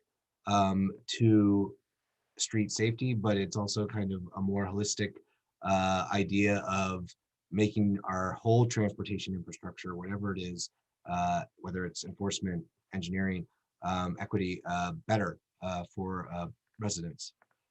And kind of one way to implement the Vision Zero is through complete streets. What you see down there is a design, a conceptual rendering for 17th Street, South 17th Street. So right basically in front of Hamilton Health Center, I believe. You can kind of see it in the little sign there at the bottom, but that's maybe what Hamilton Health Center could look like if they push out the entrance, their main entrance out to 17th Street, and we put in curb bump outs. And now all of a sudden you've got a place that's a little bit safer to walk around. So you don't have to worry about people driving around a car that's parked on the sidewalk maybe, or there's just a bit more of a multimodal infrastructure there that encourages people to use it in a variety of ways. And when you have that happen, you get that kind of safety in numbers effect where there's so many people walking or biking around that now, instead of being the odd thing that a driver sees on occasion, it's the predominant road user that they're seeing. And so gradually the driver kind of changes their approach to driving to make sure that they accommodate all these other users on the street. Level of traffic stress is kind of a way to measure success, and that's looking both at the current infrastructure and how people feel using it, walking around, riding a bike, even driving, and measuring hopefully improvements over time as you start to implement some of these designs that you see down there in the image. The Harrisburg Transportation Center, we've kind of brought it up a few times, both in in land use and in economic development. It really is, it does have the potential to, be a real generator for that neighborhood. Obviously, all to the east there, you've got lots of surface parking lots. And, those are basically blank slates for new development. And if you're putting either housing there or if you're putting jobs there, you increase the access for everybody, because we've also got the CAT transfer center that will move over to this location eventually. So making sure that the potential of the transportation center is fully realized by better connecting it to other transportation options, and also putting jobs and housing in close proximity to it is critical to really seeing the full potential of that area. And then finally, gateways and wayfinding. Again, we, as a state capital, we have 46,000 some commuters coming into the city every day, and that doesn't include people visiting, or either tourists or visiting friends and family here.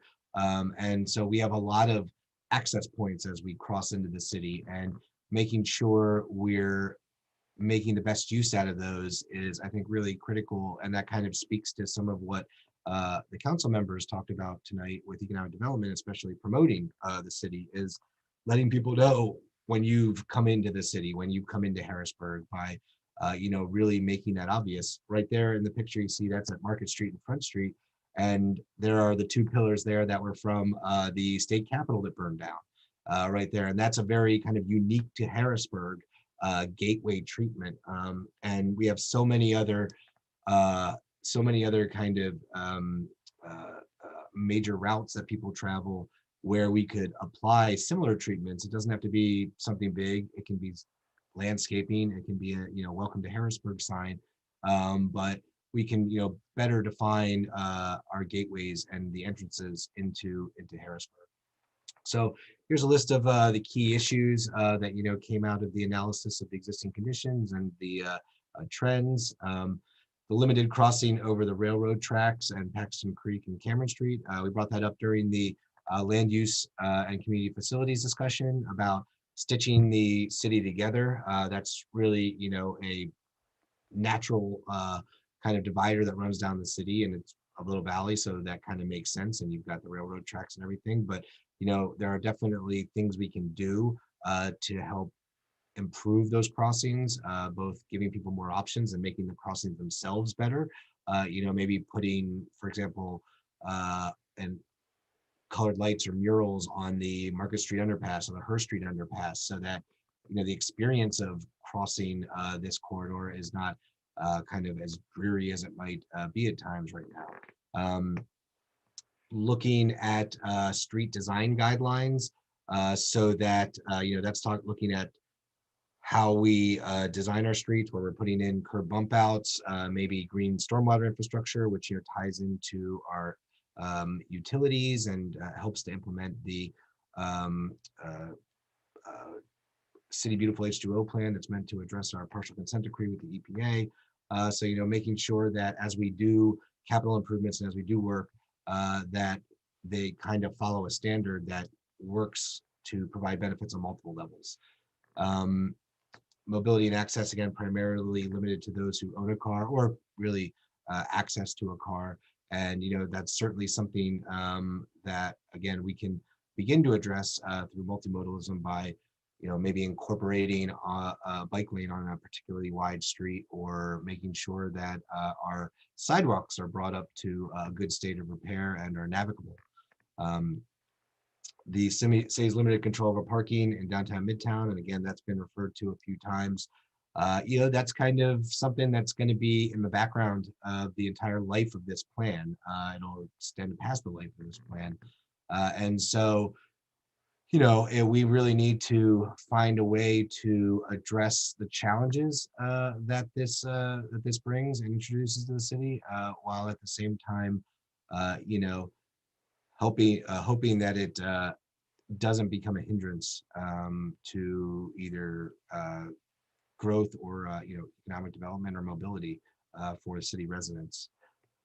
The regional connection to the Greenbelt and other trails. So Greenbelt, great asset. I remember when I was at, I think, John Harris High School's career day during the public engagement phase. And the guy I was sitting next to was from UPS.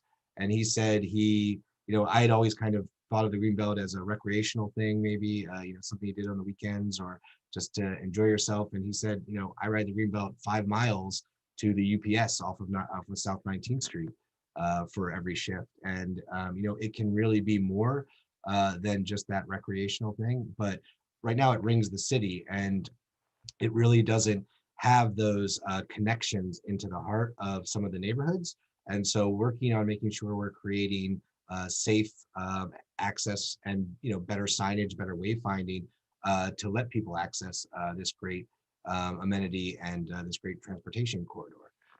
Let's see, and again, pedestrian safety down there at the bottom throughout Harrisburg. Obviously State Street was labeled the most dangerous mile in America at some point, I think in 2017, which really kicked off the State Street improvement project, which kind of led itself to the city adopting the Vision Zero policy. So, that's kind of a microcosm of, some of the conditions you really see on arterials throughout the city, because as a state capital, we have a lot of roads designed to bring in people during rush hours. So they tend to overbuild them for that hour a day on the way in and the way out. And then they don't work as well at other hours of the day. And also those are, can be under state control. So it makes it a little extra challenging, but that's really on us as government officials to make sure we're pressuring PennDOT whenever they're doing work here in the city, or to ask them to do work on a corridor, that it really takes, these sorts of concerns and considerations into account.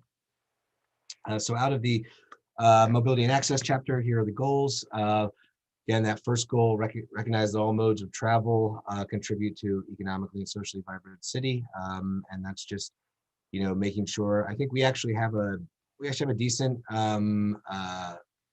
non-motoring percentage in the city relative to some other places where it might be, I can't remember off the top of my head, maybe like 11% of people aren't driving for their commute or as their primary mode of transportation. So, that's pretty good, but it could be better.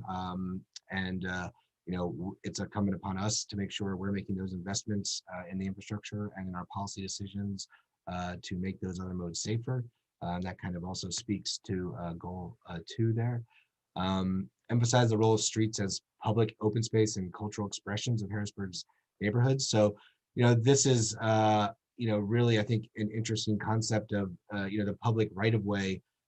We often look at it and see it in that kind of siloed thing of that's a sidewalk, that's for people, that's a road, that's for cars. But really, again, it's the public right of way. It's in many cases people's front yards.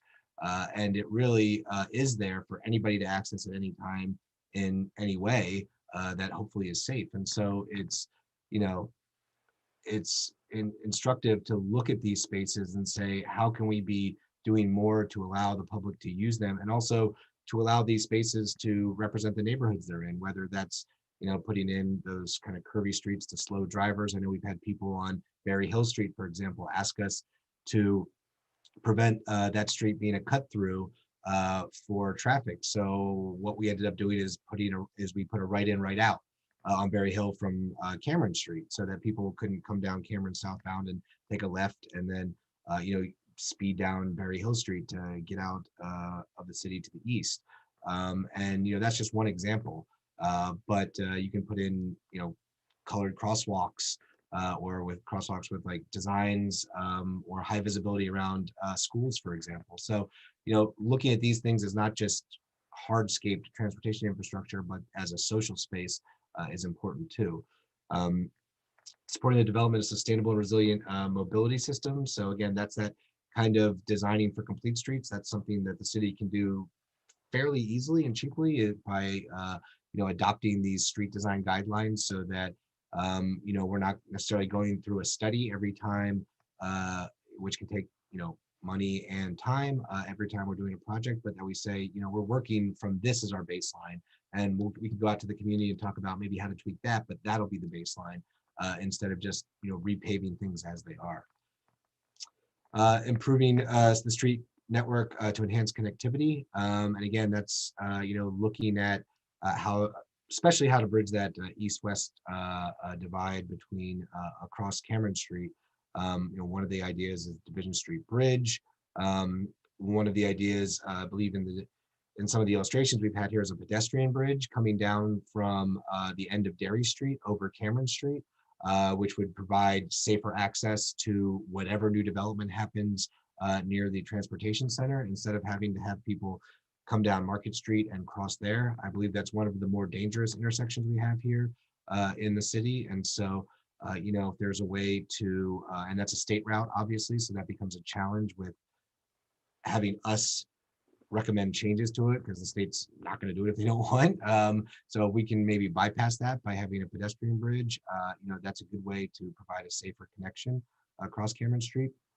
Promoting the use of technology, that's something that really the city should be thinking about in all components and all aspects of our systems, not just transportation, but as previously noted, transportation is really driving pretty significant changes, or technology is driving pretty significant changes in transportation, not just, again, apps and stuff like that and real-time information, but things like scooters. Like, we haven't had them here yet in the city, dockless scooters, but who knows, maybe they are coming. And we want to make sure not only that we're prepared for that, so that there aren't accidents and things of that nature, but that if it becomes a viable mode, and if it becomes a good mode that improves things for the city, that people have access to it, and that people aren't shut out because maybe they don't have internet access or a smartphone to use. Goals 7 and 8 are kind of combined. Improving pedestrian connectivity, comfort, and safety, so that we're both encouraging people to get out and walk, which is good for the health of our residents, but that in doing so, we are not trying to encourage them to walk through areas that aren't designed for safety. And so that when we have the opportunity, if it's a city street, for example, we make sure we design things with like curb bump outs or those median islands, so that safety of pedestrians, safety of the most vulnerable road users, is put at the forefront. And that's one of the kind of ideas we're looking at for that Front and Forester Street project. Promoting private development that enlivens street life.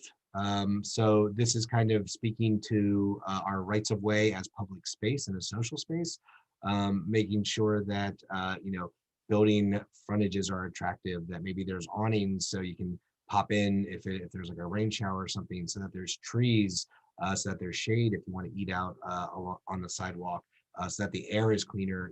Trees can filter that air.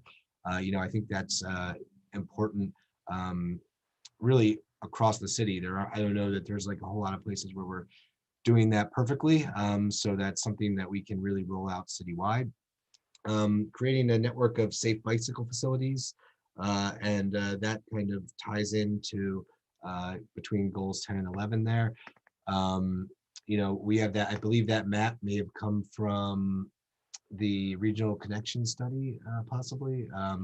But we have roads everywhere, and we have sidewalks pretty much everywhere, and bikes kind of exist in a gray area between them, and they aren't supposed to be legally not supposed to be on the sidewalk, but it can often be dangerous to bike on some of the streets, especially if you're a younger or older rider, or you're just not, you're just learning and you're not confident. So we need to make sure we're providing that parallel infrastructure for bikes and for things like scooters or skateboarders.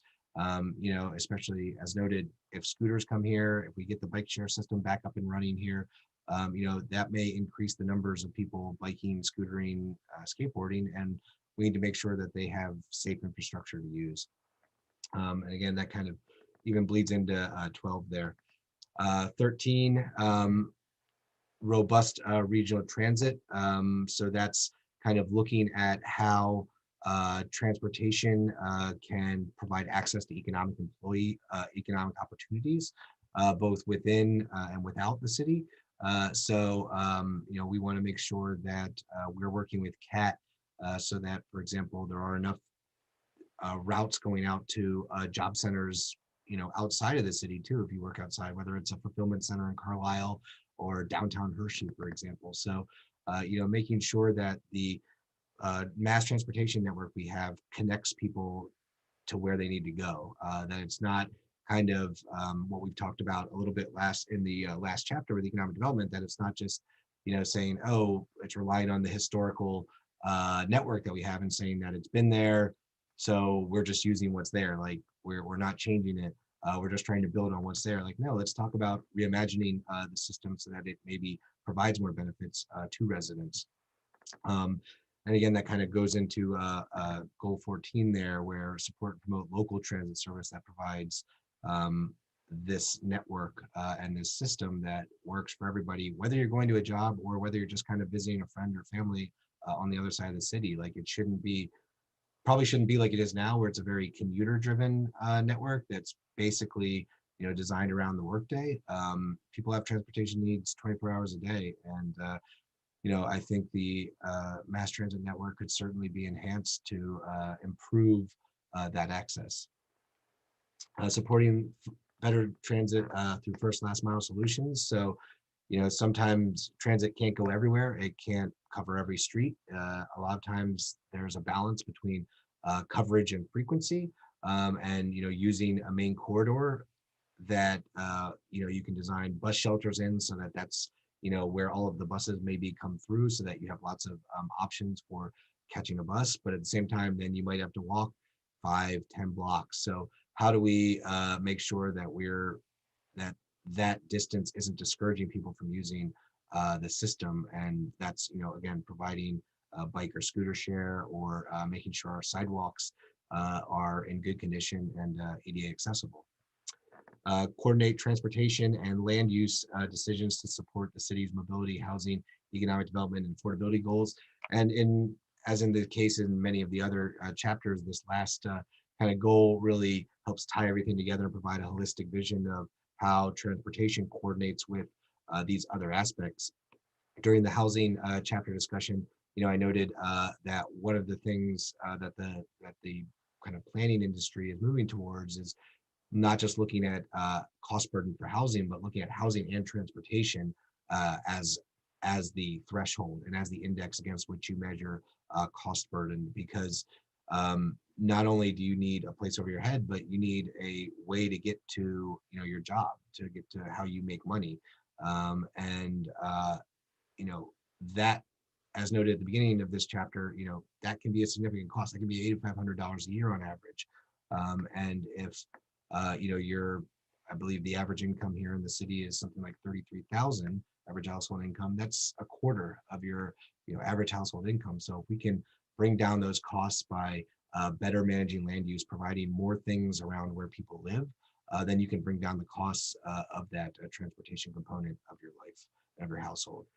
Again, here's another kind of focus on the transportation center as kind of like an economic development, but as a hub of not only the intra-city network and transportation within the city, but on a region-wide scale, and even maybe on a kind of national scale.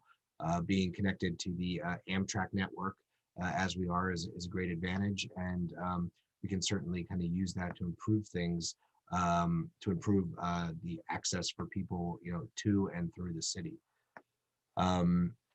And then the last two there, supporting a vehicle network that balances needs of both residents and workers. So that kind of discusses how, residents, as they're going about their daily lives, especially on like nights and weekends, for example, as they're living and playing, doing the living and playing component, may have different mobility needs from when they're doing their work component of their life. And so, we need to make sure we're keeping in mind both as we do new investments in our infrastructure and as we adopt new policies to improve the transportation network. And then finally, expand options for car optional living for Harrisburg. And again, that's kind of goes along with the same focus on multimodalism and on trying to create more choices for people and more options for mobility and more access to more and different types of transportation options. And the final goal is accommodate parking demand without providing an oversupply. So that kind of goes to Council President Williams' comment. At least for the foreseeable future, and probably for the time frame of this document, vehicles will still be, maybe even personal vehicles, we might not even get to autonomous vehicles, will still be a part of the transportation landscape. And so we do need to be mindful that when we're doing transportation projects and when we're looking at economic development, that we're still providing, or still not saying like everybody has to walk here or everybody has to bike here or you have to take a cat bus here, but that you can drive there and hopefully do so in a way that complements those other means of transportation. So with that, I believe that is the last slide here. So I'll hand it back to you, Councilman Edson. Thank you, Mr. Knight. Do any of the planning commissioners have any additional comments? Okay, hearing none. I'll go into my questions. I have a lot for this one, but given the hour, I will limit them so we can get to the next chapter. But I think overall, this part of the plan gives us the best opportunity to talk about climate and best policies in terms of lowering our footprint. Outside of the energy one, I think we can do a lot there too. And I think these types of conversations at the local level are as important as the national, even global conversations. I think the way to tackle climate change is going to be a lot of these kinds of conversations in these local communities. And we know that we need to find alternative ways for humans to get to work, consume. But my question is, and I know you sort of touched on this a few times, what do you believe will be the most, I think it comes down to ultimately, what's a cheaper, more convenient alternative to the automobile that's better for our environment? And what can we adopt as city policies to help promote that, whatever it may be? And I have a sense you're going to say biking, but I don't know if if that is it, or if there's some other ways we can do that, or what city government can do to help promote or build those types of alternatives. Yeah, I actually, I think certainly biking is a component, and so is more walking. But I was actually going to say land use changes. The best way to do that is by removing the need to get, not like just reducing the impact of that trip or the number of trips, but maybe even removing the need to take a trip in a car. And again, I think that happens through land use decisions that try and create these 15-minute neighborhoods, if you will, where people have access to more of the things they need in their daily life and within a quick walk, so that somebody, instead of having to do 5 trips a day to go out to the office, to like take your kid to daycare maybe, then come back, then go to the office, then come back, then go pick up your kid, come back, maybe go out and go grocery shopping or whatever, pick up laundry. You're able to do that instead of having to do that in 4 trips in a car. You can do that maybe one trip, maybe one car trip out of all of those 4, because you can walk to the daycare center. There's a daycare center down the street from you, and you can walk to the dry cleaner, or you can walk to a grocery store, and maybe you only then have to drive to your office, to your work, and maybe even then you don't, if we're able to improve mass transit.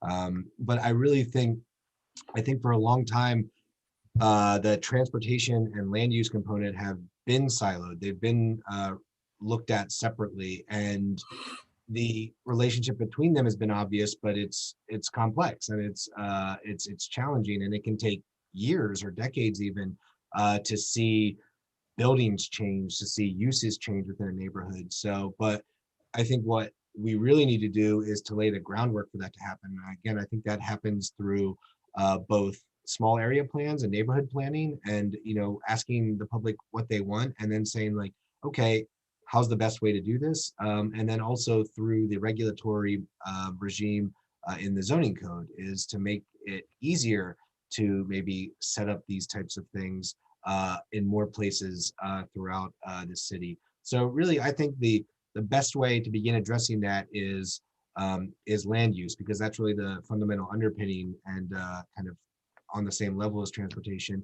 And then you begin to look at those, okay, let's change a car trip or a bike trip, or let's change a internal combustion engine for an electric vehicle. So I really think that's where we start. Great. Thank you. One thing I just want to add, something that I think isn't, I wouldn't necessarily call it a crisis, but a big problem is that our infrastructure, we've had a lot of deferred maintenance over the years. We know the fastest way to deteriorate roads, I'm just mentioning this now because we've had a lot of inclement snow weather, is salt and water. This is a big, expensive problem to fix. And with, again, going back to climate change, more and more severe weather, more flash floods. Does the plan have any sort of recommendations to address this problem?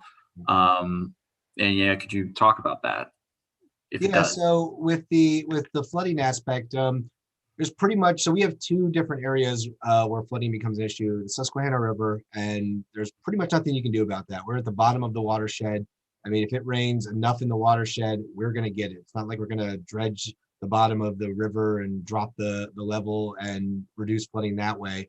We can help to, hopefully address it in our built environment by elevating structures like some of the Shipoke neighborhood homes have done. But we also have the Paxton Creek, and that's one that is more of a project we can tackle in terms of reducing the flooding.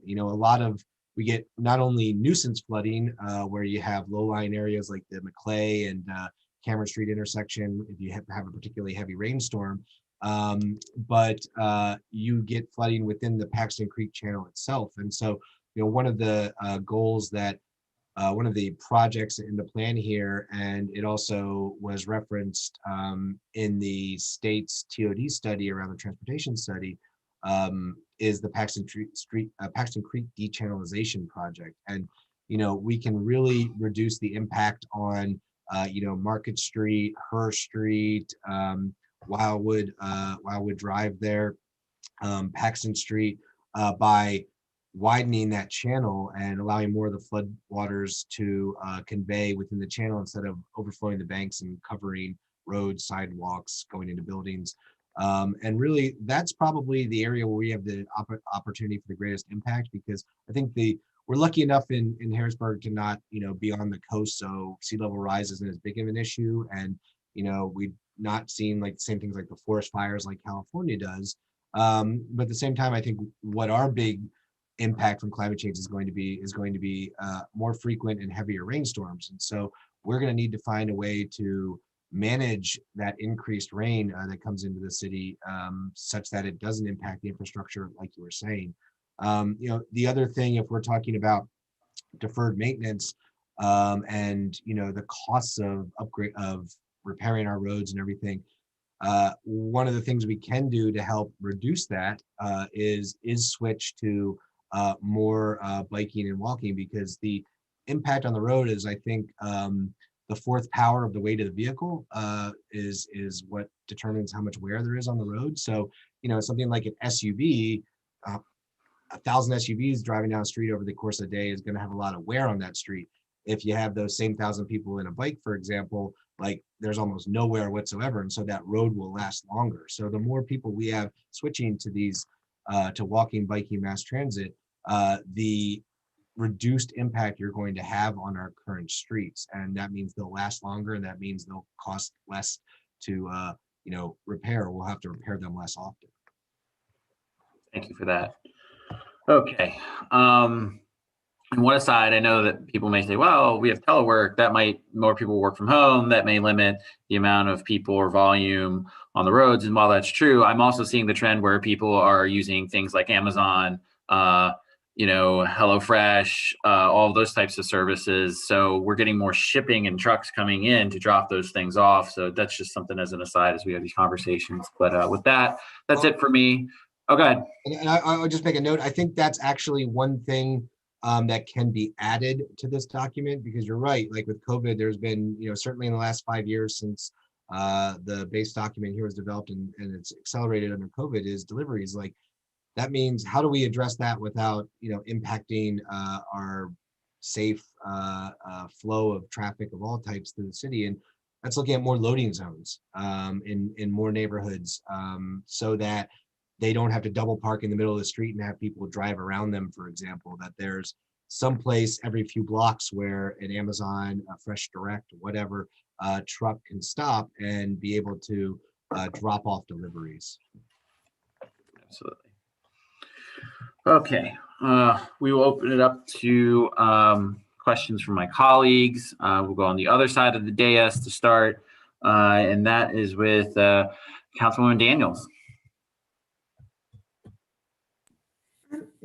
No questions really, just some of the same general commentaries I had earlier that seem applicable to this section, but nothing specific. Okay. Councilman Majors, I know he had to step away. Is he back? I'm sorry. Yeah, I'm back. Okay. Yeah. Yeah, no, I think not too many questions on this. One thing I do think though, I guess, one of the action items I think we should maybe strengthen or work through is, dealing with the sidewalks. I know we have, I like the idea of trying to establish some minimum guidelines on when a resident does have to, property owner rather, has to, repair a sidewalk that we set some minimum guidelines and standards, because the city does require the property owner to maintain the sidewalk, and I think with that too, there should be a component tied in to deal with some of our excuse me, some of our street canopy with the trees, because a lot of sidewalks end up getting lifted due to the roots growing from some of our older trees. So if we could have a component that ties that in, so that we're getting local species and they don't have such deep roots, so that we can try to limit the sidewalks that need to be improved in the future. That'd be good. But I think a lot of these recommendations are good, and we'll just have to figure out how to work through many of them to improve some of the access issues that Councilwoman Daniels and others had mentioned. Very good. Thank you. Believe it would be Vice President Allen. Yes, thanks. Got you this time. Yeah, I do want to reinforce too. I think Councilmember Daniels has been a champion for this, and I think it really bears emphasizing the importance for our city to be accessible to all people. So in terms of wheelchair access and those who are visually impaired and the various, I think when we talk about being an inclusive city, that is an important aspect of it. So I want to make sure that we really highlight that aspect of the plan and create a pathway forward to be more accessible for all individuals coming to the city. Secondly, just kind of a highlight, we've been working hard on this. I know really since I've come into office, in terms of shifting that mindset of how the city had been structured in the 70s of being so commuter friendly and creating these like commuter highways in and out of the city. And we've started to take a lot of steps to address that. And I think that the one thing I want to make sure we've emphasized in this plan, it's not an end or, but we have a responsibility to make sure that everything we do by way of particularly this section of the plan is to create a safer aspect and pathway for our residents. I am reminded every single day when I take my dog out for a walk how treacherous it is to get across 2nd Street and Front Street. And I know that honestly, it's not even as bad as State Street going through the Hill. And I think when I think about these things, I realize that the more we can do to create safety for our residents, I really I can't stress that enough because I feel it every single time I go out and walk. That it's petrifying how quickly people fly down these streets. So that's a big part that I think we just need to continue to emphasize. And again, create the narrative in terms of why we're doing it and why it's important. And I think that's really all I wanted to add. There's so much more we could talk about with this section, but I will defer. Appreciate that. Thank you. And one thing I'll add to your points, it's always sad when you get the messages from people or constituents who've seen a pet get hit by a car by someone speeding through. That's always just kind of tragic. But yeah. All right. Next is President Williams. I know she may have had to step away. She did have to step away, so we can keep moving on. Okay. All right. Councilwoman Bowers. Thank you. I just wanted to note Councilwoman Green is present as well. I don't Oh. have any questions. I'm curious to hear the public comment. Okay. Sorry to miss you, Councilwoman Green. No problems. Thank you, Councilwoman Bowers. I don't have any questions on this chapter. I'm eager to see what the public has to say. So thank you. Okay, very good. With that, we will open it up to public comment. Do you see a hand raised? Ms. Winio again. Ms. Houston, is she unmuted? She is. Okay, floor is yours. Awesome. Thank you. Thank you so much. It's me again, obviously. Yes, I would like to second on two concerns that were brought up. The first one is the comment for stormwater related concerns. And my quick comment on that is we need to prioritize the annual budget required to meet those maintenance related and regulatory compliance needs, especially once we begin talking about MS4 requirements, starting at the planning phase, because oftentimes the MS4 conversations come in the maintenance, and that's too late. And so obviously they usually don't have the funding needed to actually meet those needs for compliance. So if we can bring the conversation earlier from a policy perspective or from a budgeting perspective, that's going to be great. Also, one thing that was mentioned is the safety, right? Especially in relation to that Vision Zero objective or goal. And again, my comment is especially specifically to the safety discussion is in relation to goal MA-8, objective MA 8.1, tying it to actions MA 15 and MA 24. And so again, reminding folks that this objective for Vision Zero is reducing traffic fatalities and serious injuries on city streets, again, public streets by 2030, right? And if the objective of it, especially as technical professionals and policymakers, is to prioritize pedestrians and cyclists, especially as we transition to active modes of transportation, especially in a city that is majority Black and Brown people, it is quite dismissive of the very, very real risks and dangers, especially when you consider the principles of arrested mobility and healthy corridors in relation to the potential interactions with law enforcement. So, the reality is that pedestrian safety goes beyond technical design of these public spaces, whether we're talking sight distance or elevation gradations or traffic signaling and traffic calming and so on. We must prioritize the underlying cultural context in that safety metrics of Vision Zero to address the potential for street and transit harassment or assault incidents, whether that is by civilians or law enforcement. So my suggestion, and again, I will submit this also to the public comment, is maybe consider a rewording of the language or policies related to this goal for Vision Zero to include this concept or this understanding for safer streets. Thank you.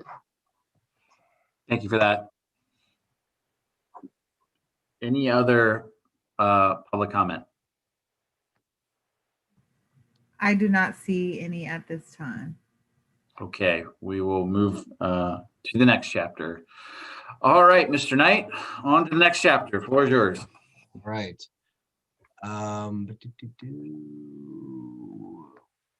Okay. So the last chapter for tonight, energy and utilities. This is one of the shorter chapters, so we'll be able to get through this hopefully fairly quickly.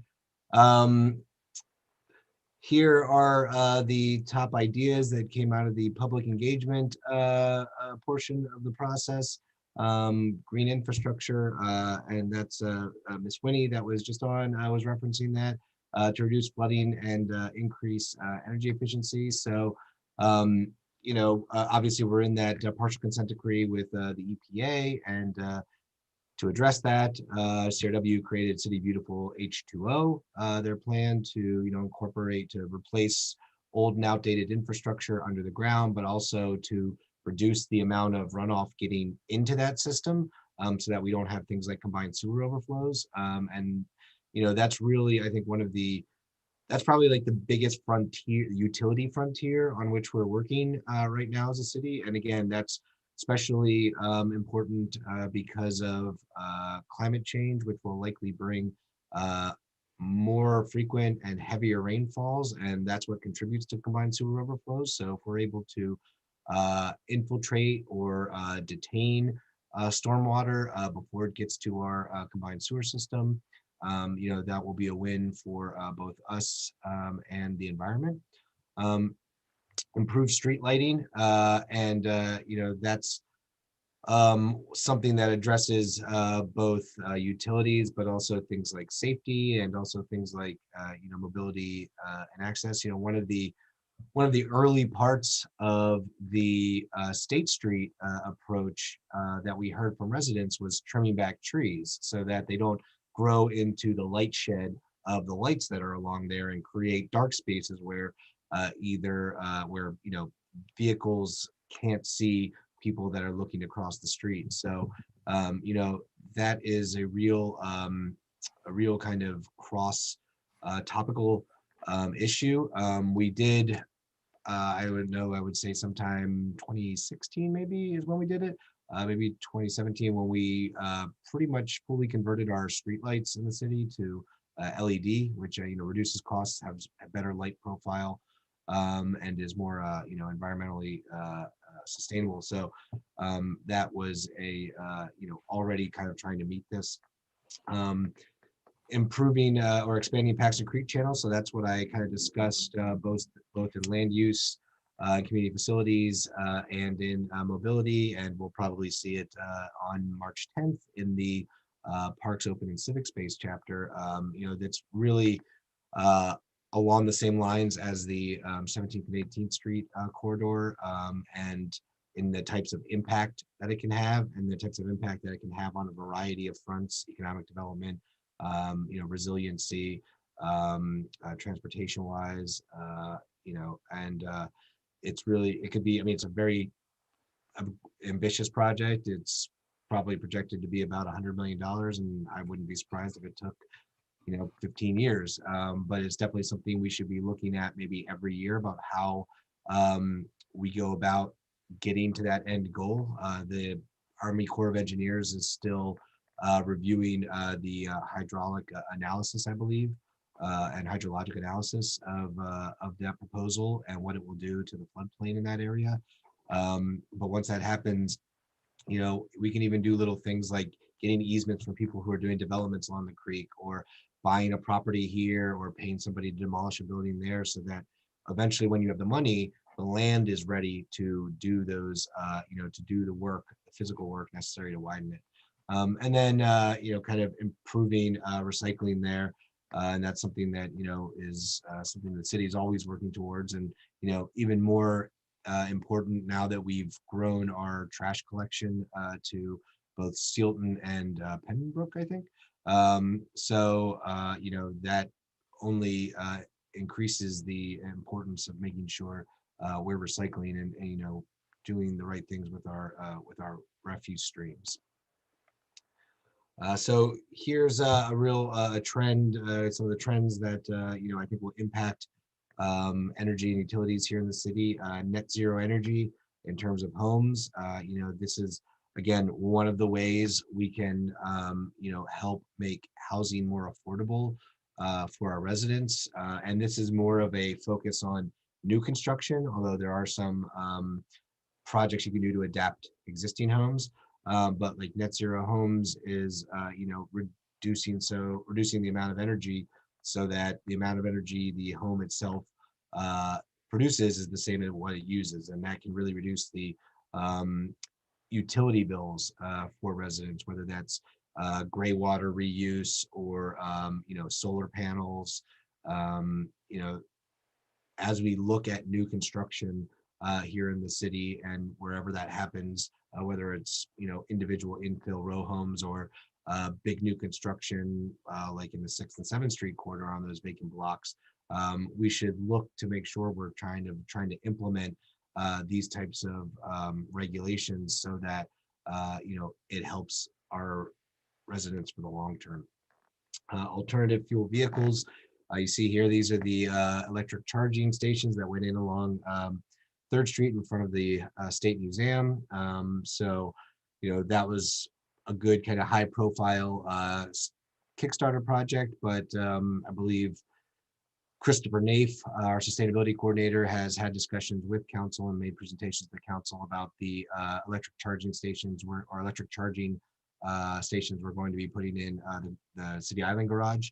And so, looking to roll that out, maybe working with standard parking to try and get those into our existing parking garages. That would not only be a good way to help encourage electric vehicle adoption in the city here, but also maybe even a way to attract, I don't know if tourism is the right word, but if we're a key stop within the greater regional transportation grid, and you can pull into Harrisburg and get a charge over like an hour or something like that, you're going to be inclined to come in here, park at a garage, maybe go eat at a restaurant, grab a cup of coffee, whatever. And so it's maybe even a way to even bring people into the city that way. So, and obviously that's where the industry is headed. Combined sewer system and green stormwater infrastructure. So I already discussed that a little bit. We're fortunate to have Capital Regional Water and the efforts they've made in their City Beautiful 2.0 H2O plan and in the projects that they're doing throughout the city, whether it's kind of small green stormwater parks like at the corner of Bailey and 13th Street, or it's something like the more ambitious big green block that they're looking to do up around the Camp Curtin Church. Those are really transformational projects for their network and can be for our city streets as well. And so, really that's one of the big challenges, the big utility challenges we have here in the city is that stormwater infrastructure, because it's already in the ground, because it's, handles all the sewer and all the stormwater runoff, and because we're under consent decrees with the federal government. So there are a lot's riding on making sure we're getting that right. Telecommunication. So, how we're, not only bringing in big commercial or industrial scale fiber optic cable or telecommunications equipment, but maybe, even getting this into residential homes, as you see there. There's the Internet of Things where all the appliances are connected to one another, and your fridge is talking to your cell phone. So while you're at work, it says, "Hey, we're out of milk or we're out of eggs," so you pick up something on the way home. I mean, where that industry is going is really amazing, but we have to make sure that our businesses and our residents are able to take advantage of that they have access to that it's not something that's out of reach or only within reach of a small percentage of our population. So I don't necessarily know whether that's direct investment from the city or it's creating like a regulatory regime by requiring something in new construction, for example. But that's something that's already here, if it's coming, if it's not already here, and we need to make sure that we're prepared for that so that our residents and our businesses can benefit. And then here we have the waste to energy incineration, the infamous incinerator, which is now in the hands of Black Swama, which has done a lot of upgrades to it, improved the efficiency, and it's working much better than it has in years past. And we're obviously growing our trash collection footprint, as noted, going down to Steelton, Pembroke.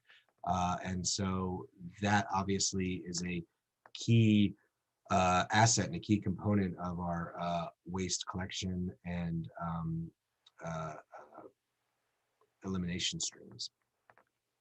So here are some of the highlighted key issues in this chapter. Communication services are drastically changing.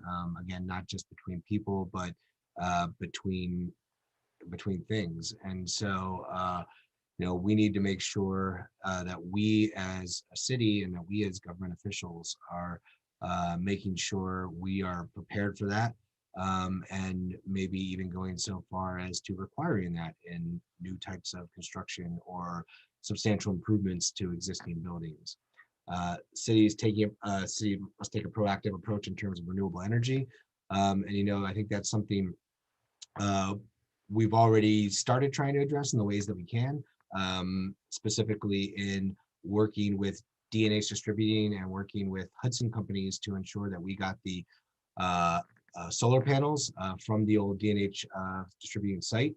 I don't know that we have a plan for that, whether that's going to be something we install down at the incinerator site, which has a nice southern exposure, or it's something we can work with to maybe the school district, for example, when we're talking about how can we work with the school district, maybe we can put those on their buildings so that they can get lower energy costs and, begin our coordination with them, begin our coordination on making, the city a better place and implementing the ideas in here by, we're providing them with that type of infrastructure, with that type of investment on our behalf. And then the combined sewer system, which again is really the big overarching utility issue that the city of Harrisburg deals with and will be dealing with in the future, and making sure that we're implementing Capital Region Water's City Beautiful H2O plan, and making sure we're doing the right thing for our citizens and for the environment. So here are the goals for the energy and utilities chapter. Become a municipal leader within Pennsylvania to push more sustainable energy generation strategies, providing policies and programs. I think that's something you can do relatively cheaply through our building code construction requirements, maybe putting in bonuses in like the zoning code, for example, if they incorporate green energy production, to encourage developers to do that. And it's something we can maybe look at, investing our funds, investing resources into doing, so that we are able to achieve this goal. And as the state capital, we have a higher profile than maybe some other cities of a similar size. And you have that audience of obviously all the state legislators, and we're doing the right things and we're getting at the forefront of this, and they take that back to their communities too. We can really be a leader in that regard for the rest of the state. Goal 2, create advantages that make the city a preferred location for new companies, increase the quality of life, as far as having that telecommunications infrastructure, and whether that's working to get the actual physical infrastructure in the ground, or bringing in more companies to compete for our residents and our businesses, which hopefully helps to lower the costs of the connection. That's one way we can bring the internet into more homes here in the city. Transitioning Harrisburg into a state-of-the-art utility environment. So this is kind of a really across the board. That can be anything from net metering, which is generating electricity on your house and then feeding it back into the grid, or it can be adopting autonomous vehicle controls.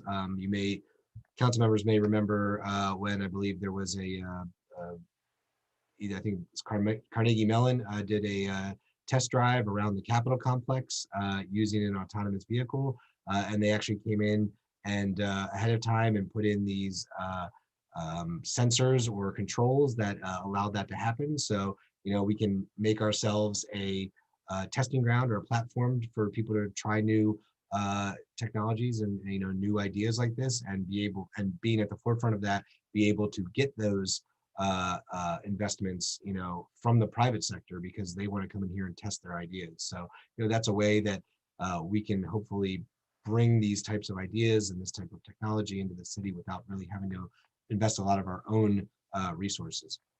And then planning the city as a collection of sustainable urban precincts.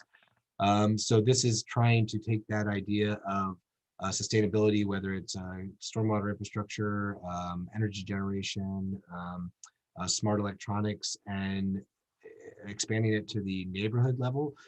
So we're not just looking at it as we're doing it in this building here, or this new construction here, but really, how do we start integrating this into our existing communities and our existing built environment, slowly working out till our homes have all these benefits. And obviously that's a long-term goal, but it's definitely something worth working towards for our residents. And then the final two goals within this chapter are reducing the city's solid waste stream. And that can be through reduce, reuse, recycle campaigns, making sure that we're maybe composting material that can be composted, so that doesn't always go in the trash, or that we're recycling, that we up our percentage of the recyclables that we're handling, or that we just find ways to reuse the materials we do have in a way that kind of upcycles them. So that's a good overall goal for the city.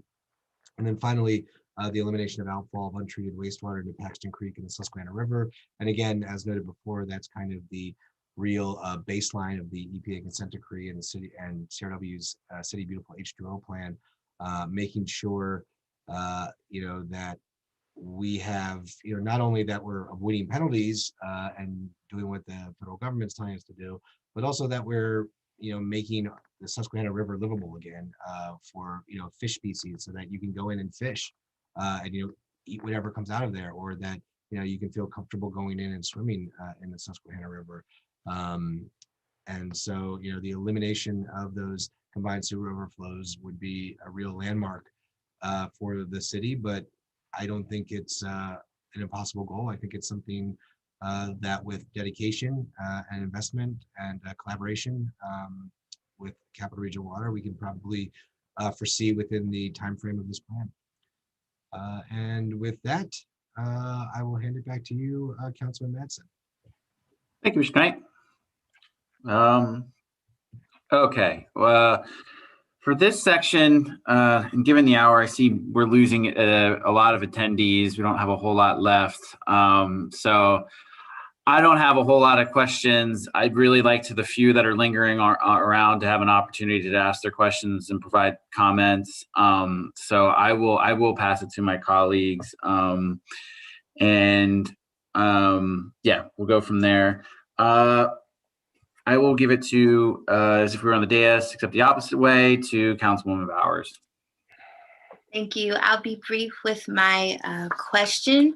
It was really relative to next steps. I noticed that the Energy and Utilities chapter is on the agenda for our March 10th meeting, but chapter 9, the integration and implementation chapter, was not discussed. So I just wanted to know if we will continue discussion on this chapter, or if that was a typo and we will discuss the integration and implementation chapter. Yeah, so I think that was probably a typo. The March 10th meeting will be Parks, Open and Civic Space, Historic and Cultural Resources, and then the integration and implementation. Okay, thank you. I don't have any additional questions. Okay, thank you for that. Councilwoman Green? I don't have any questions. I'd rather open it up to the public. Thank you. Okay. Is President Williams still away? Yes, she's still away. Okay. Vice President Nallett. Yeah, I'll be brief. So I don't know how to say this in like the clearest way, but all of these things I think are laudable goals and in line with my personal point of view of moving to more sustainable options for how we operate. the challenge I have is the impact of some of these changes on cost to our most vulnerable populations within the city. One of the things that we've seen in recent years, particularly with CRW, as they've had to incorporate the stormwater management, is how the fees have been passed on to consumers. And so I think as we approach this topic, I want us to do so with balance in mind of how to make sure that we are not creating a barrier in our effort to be sustainable, creating a barrier to our most vulnerable populations in the city. And I don't have a right answer to that. And I don't know, like, it's not like I can often say, this is the direction we should go or not, but that is something that is on the back of my mind of how we traverse this particular section of the comp plan, because it's laudable, it's important, it's something that I think really does jive with our sensibilities and the values we want to have as a community. But there's a ripple effect to that I want to be sensitive to, and we started to see that play out in our utilities and CRW and things like that. Last conversation too, if anything the pandemic has laid bare is our need to create a more effective broadband solution for our community, to be able to have access to things, particularly for those who are now forced to work remote and have not been able to have the access and technology to do so. So that's our comments. I'll leave that right there. Yeah, I mean, I know that when we were doing, it can be really challenging, especially for the telecommunications firms, to coordinate with them. I remember when we had a meeting, I think we had like Verizon and Comcast both in the same room, and we were kind of like, okay, so what are your guys' plans for the city? And they're kind of looking at each other like they didn't want to kind of give things away. So yeah, it can be a challenge, but I think maybe if we go on a case-by-case basis, instead of trying to bring everybody to a single table and talk about what our goals are and how to work with everybody, if we went individually with some telecommunications firms and talked about maybe what their options or what their goals were, and how we might be able to help them meet their goals, but also as like a compensation, say, we would also like you to, provide a low cost option, for example, so I do think it's going to be challenging. Maybe it involves going to the PUC and talking to the Public Utilities Commission and, asking them for a support or statement for support for a more, equitable rollout of their infrastructure or of pricing models or whatever. I think you're right. It is going to be a challenge to work with companies that don't always have to listen to us when they're doing projects here. So. Thank you. Okay. Councilman Majors? Yeah, I just want to echo some of those comments, especially on the utility piece. I think we can, but I think with the city having a lobbyist and the PUCs being located here, we really do need to find a way to maybe incorporate into this section, working with some of our state and federal partners around some of the utility issues. It makes little sense why Verizon and other, I don't want to single out Verizon, let's say communications companies can invest in their infrastructure in and around our region, right?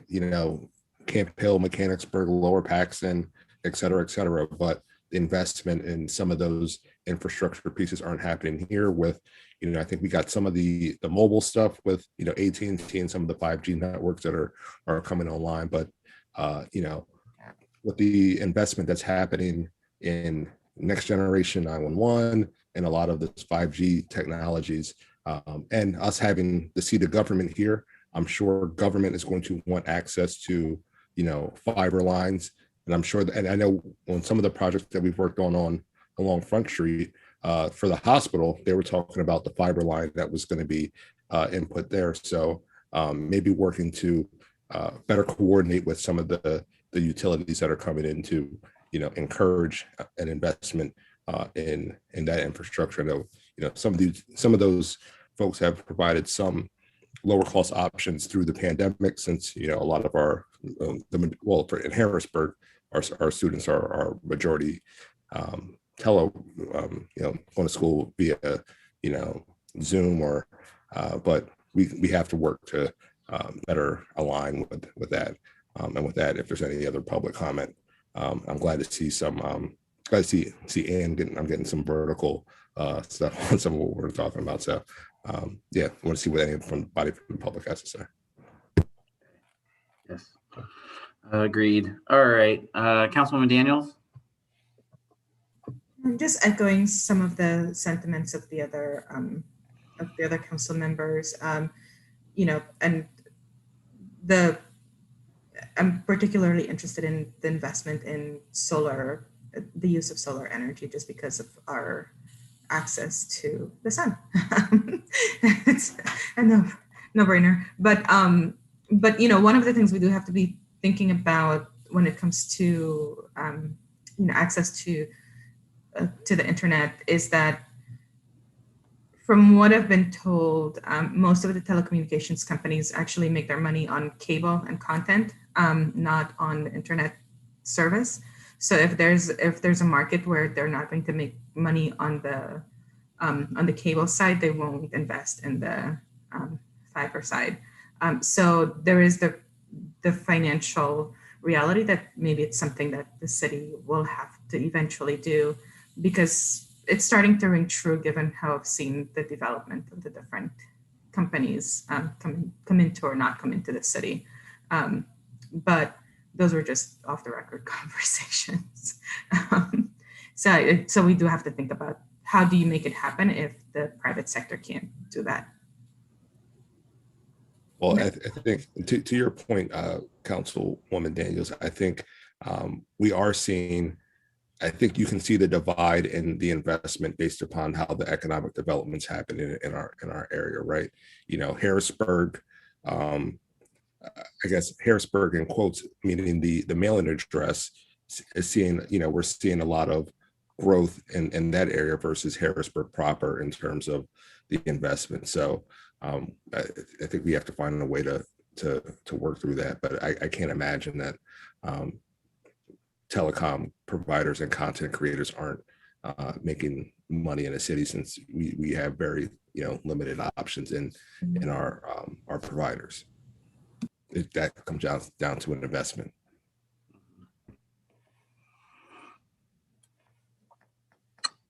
Okay, was there any other comments from council members? Okay, we will open up to public comment. We only have 4, so anybody, any public comment? Please raise your hand.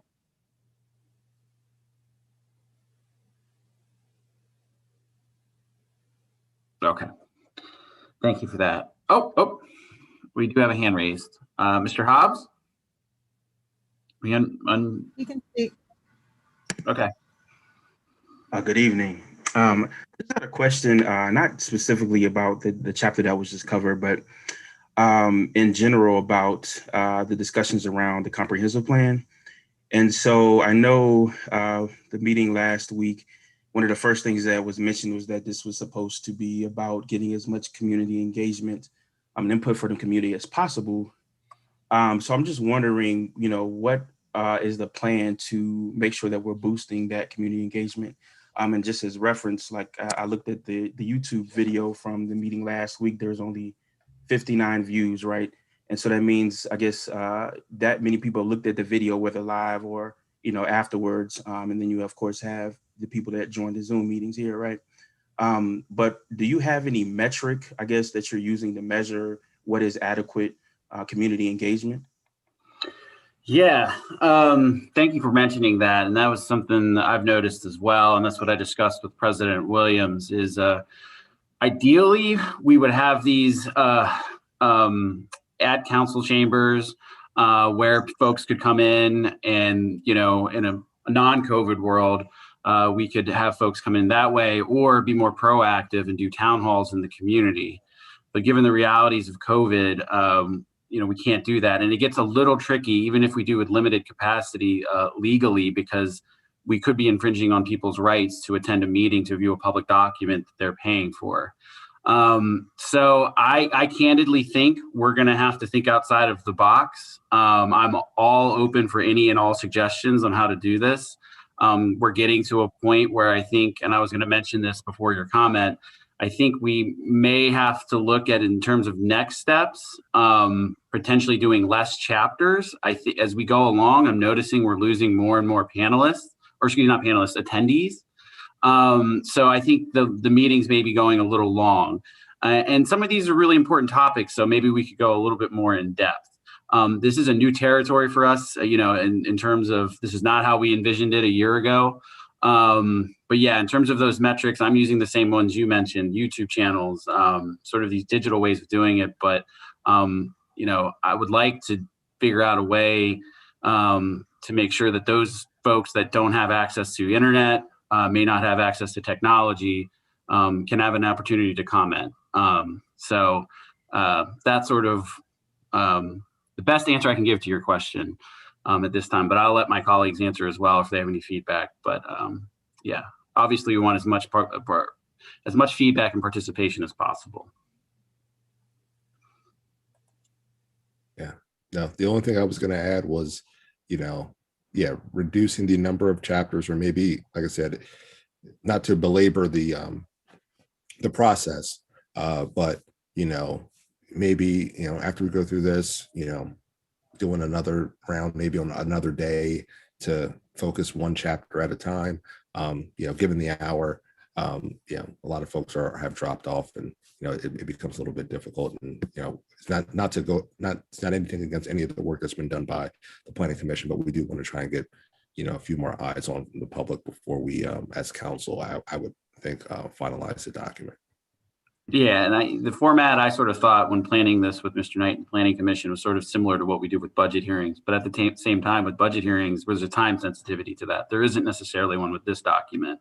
So we don't have to rush this. So I want everyone to think about that, and community leaders that may be tuning in. Again, all open for all suggestions to get that feedback or comment, and make sure that this is good and transparent and folks can follow along and make sure their voices are heard. Something to think about. I will be reaching out to council. I'll send out a note tomorrow just to get everybody's feedback in terms of next steps and best way moving forward. I know, Mr. Knight, your next section is talking about that very thing, is next steps and chapters. Go ahead as a tentative plan, mention that. And I guess, is there, Mr. Hobbs, your hand is still up. Did you have any other comments? Yes, well, so just one more comment, and then a final quick question. So as a comment to that, I was going to say maybe something to consider is to have separate sessions to actually get public comment. It is a lot to digest in one meeting, and of course, these don't always meet everyone's schedules. But if they have time to review, a recording at least, then if you have separate sessions where you can only focus on the public engagement, that may, make a better setting for that. So just want to leave that comment. And then my just last question is, there was a mention, I guess, that the public engagement that was used, I guess, to put this plan together back in, I believe, the 2015 timeframe, there was, I guess, 12 sessions or 12 different events that were used to get the public engagement. I just wanted to know, where can citizens find that information or the data from those sessions? So we had 12. I think a lot of that stuff is on the BHPG website. It's behpg.com. And I think basically a lot of the first round, the first 6 of those, were really just going out to the community and saying, what do you want to see in the city? And, kind of giving a background as to what the comprehensive plan is, what it does. And so we kind of, and in addition to those 6 meetings, those were like 6 specific meetings that we ran. We were also out in the community, I think, as I had noted at the beginning, like in National Night Out, at talking to neighborhood groups. And so we compiled all those and kind of synthesized those into conceptual drawings and said, all right, this is what, a project would look like that would incorporate, green stormwater infrastructure and multimodalism and affordable housing, in one project.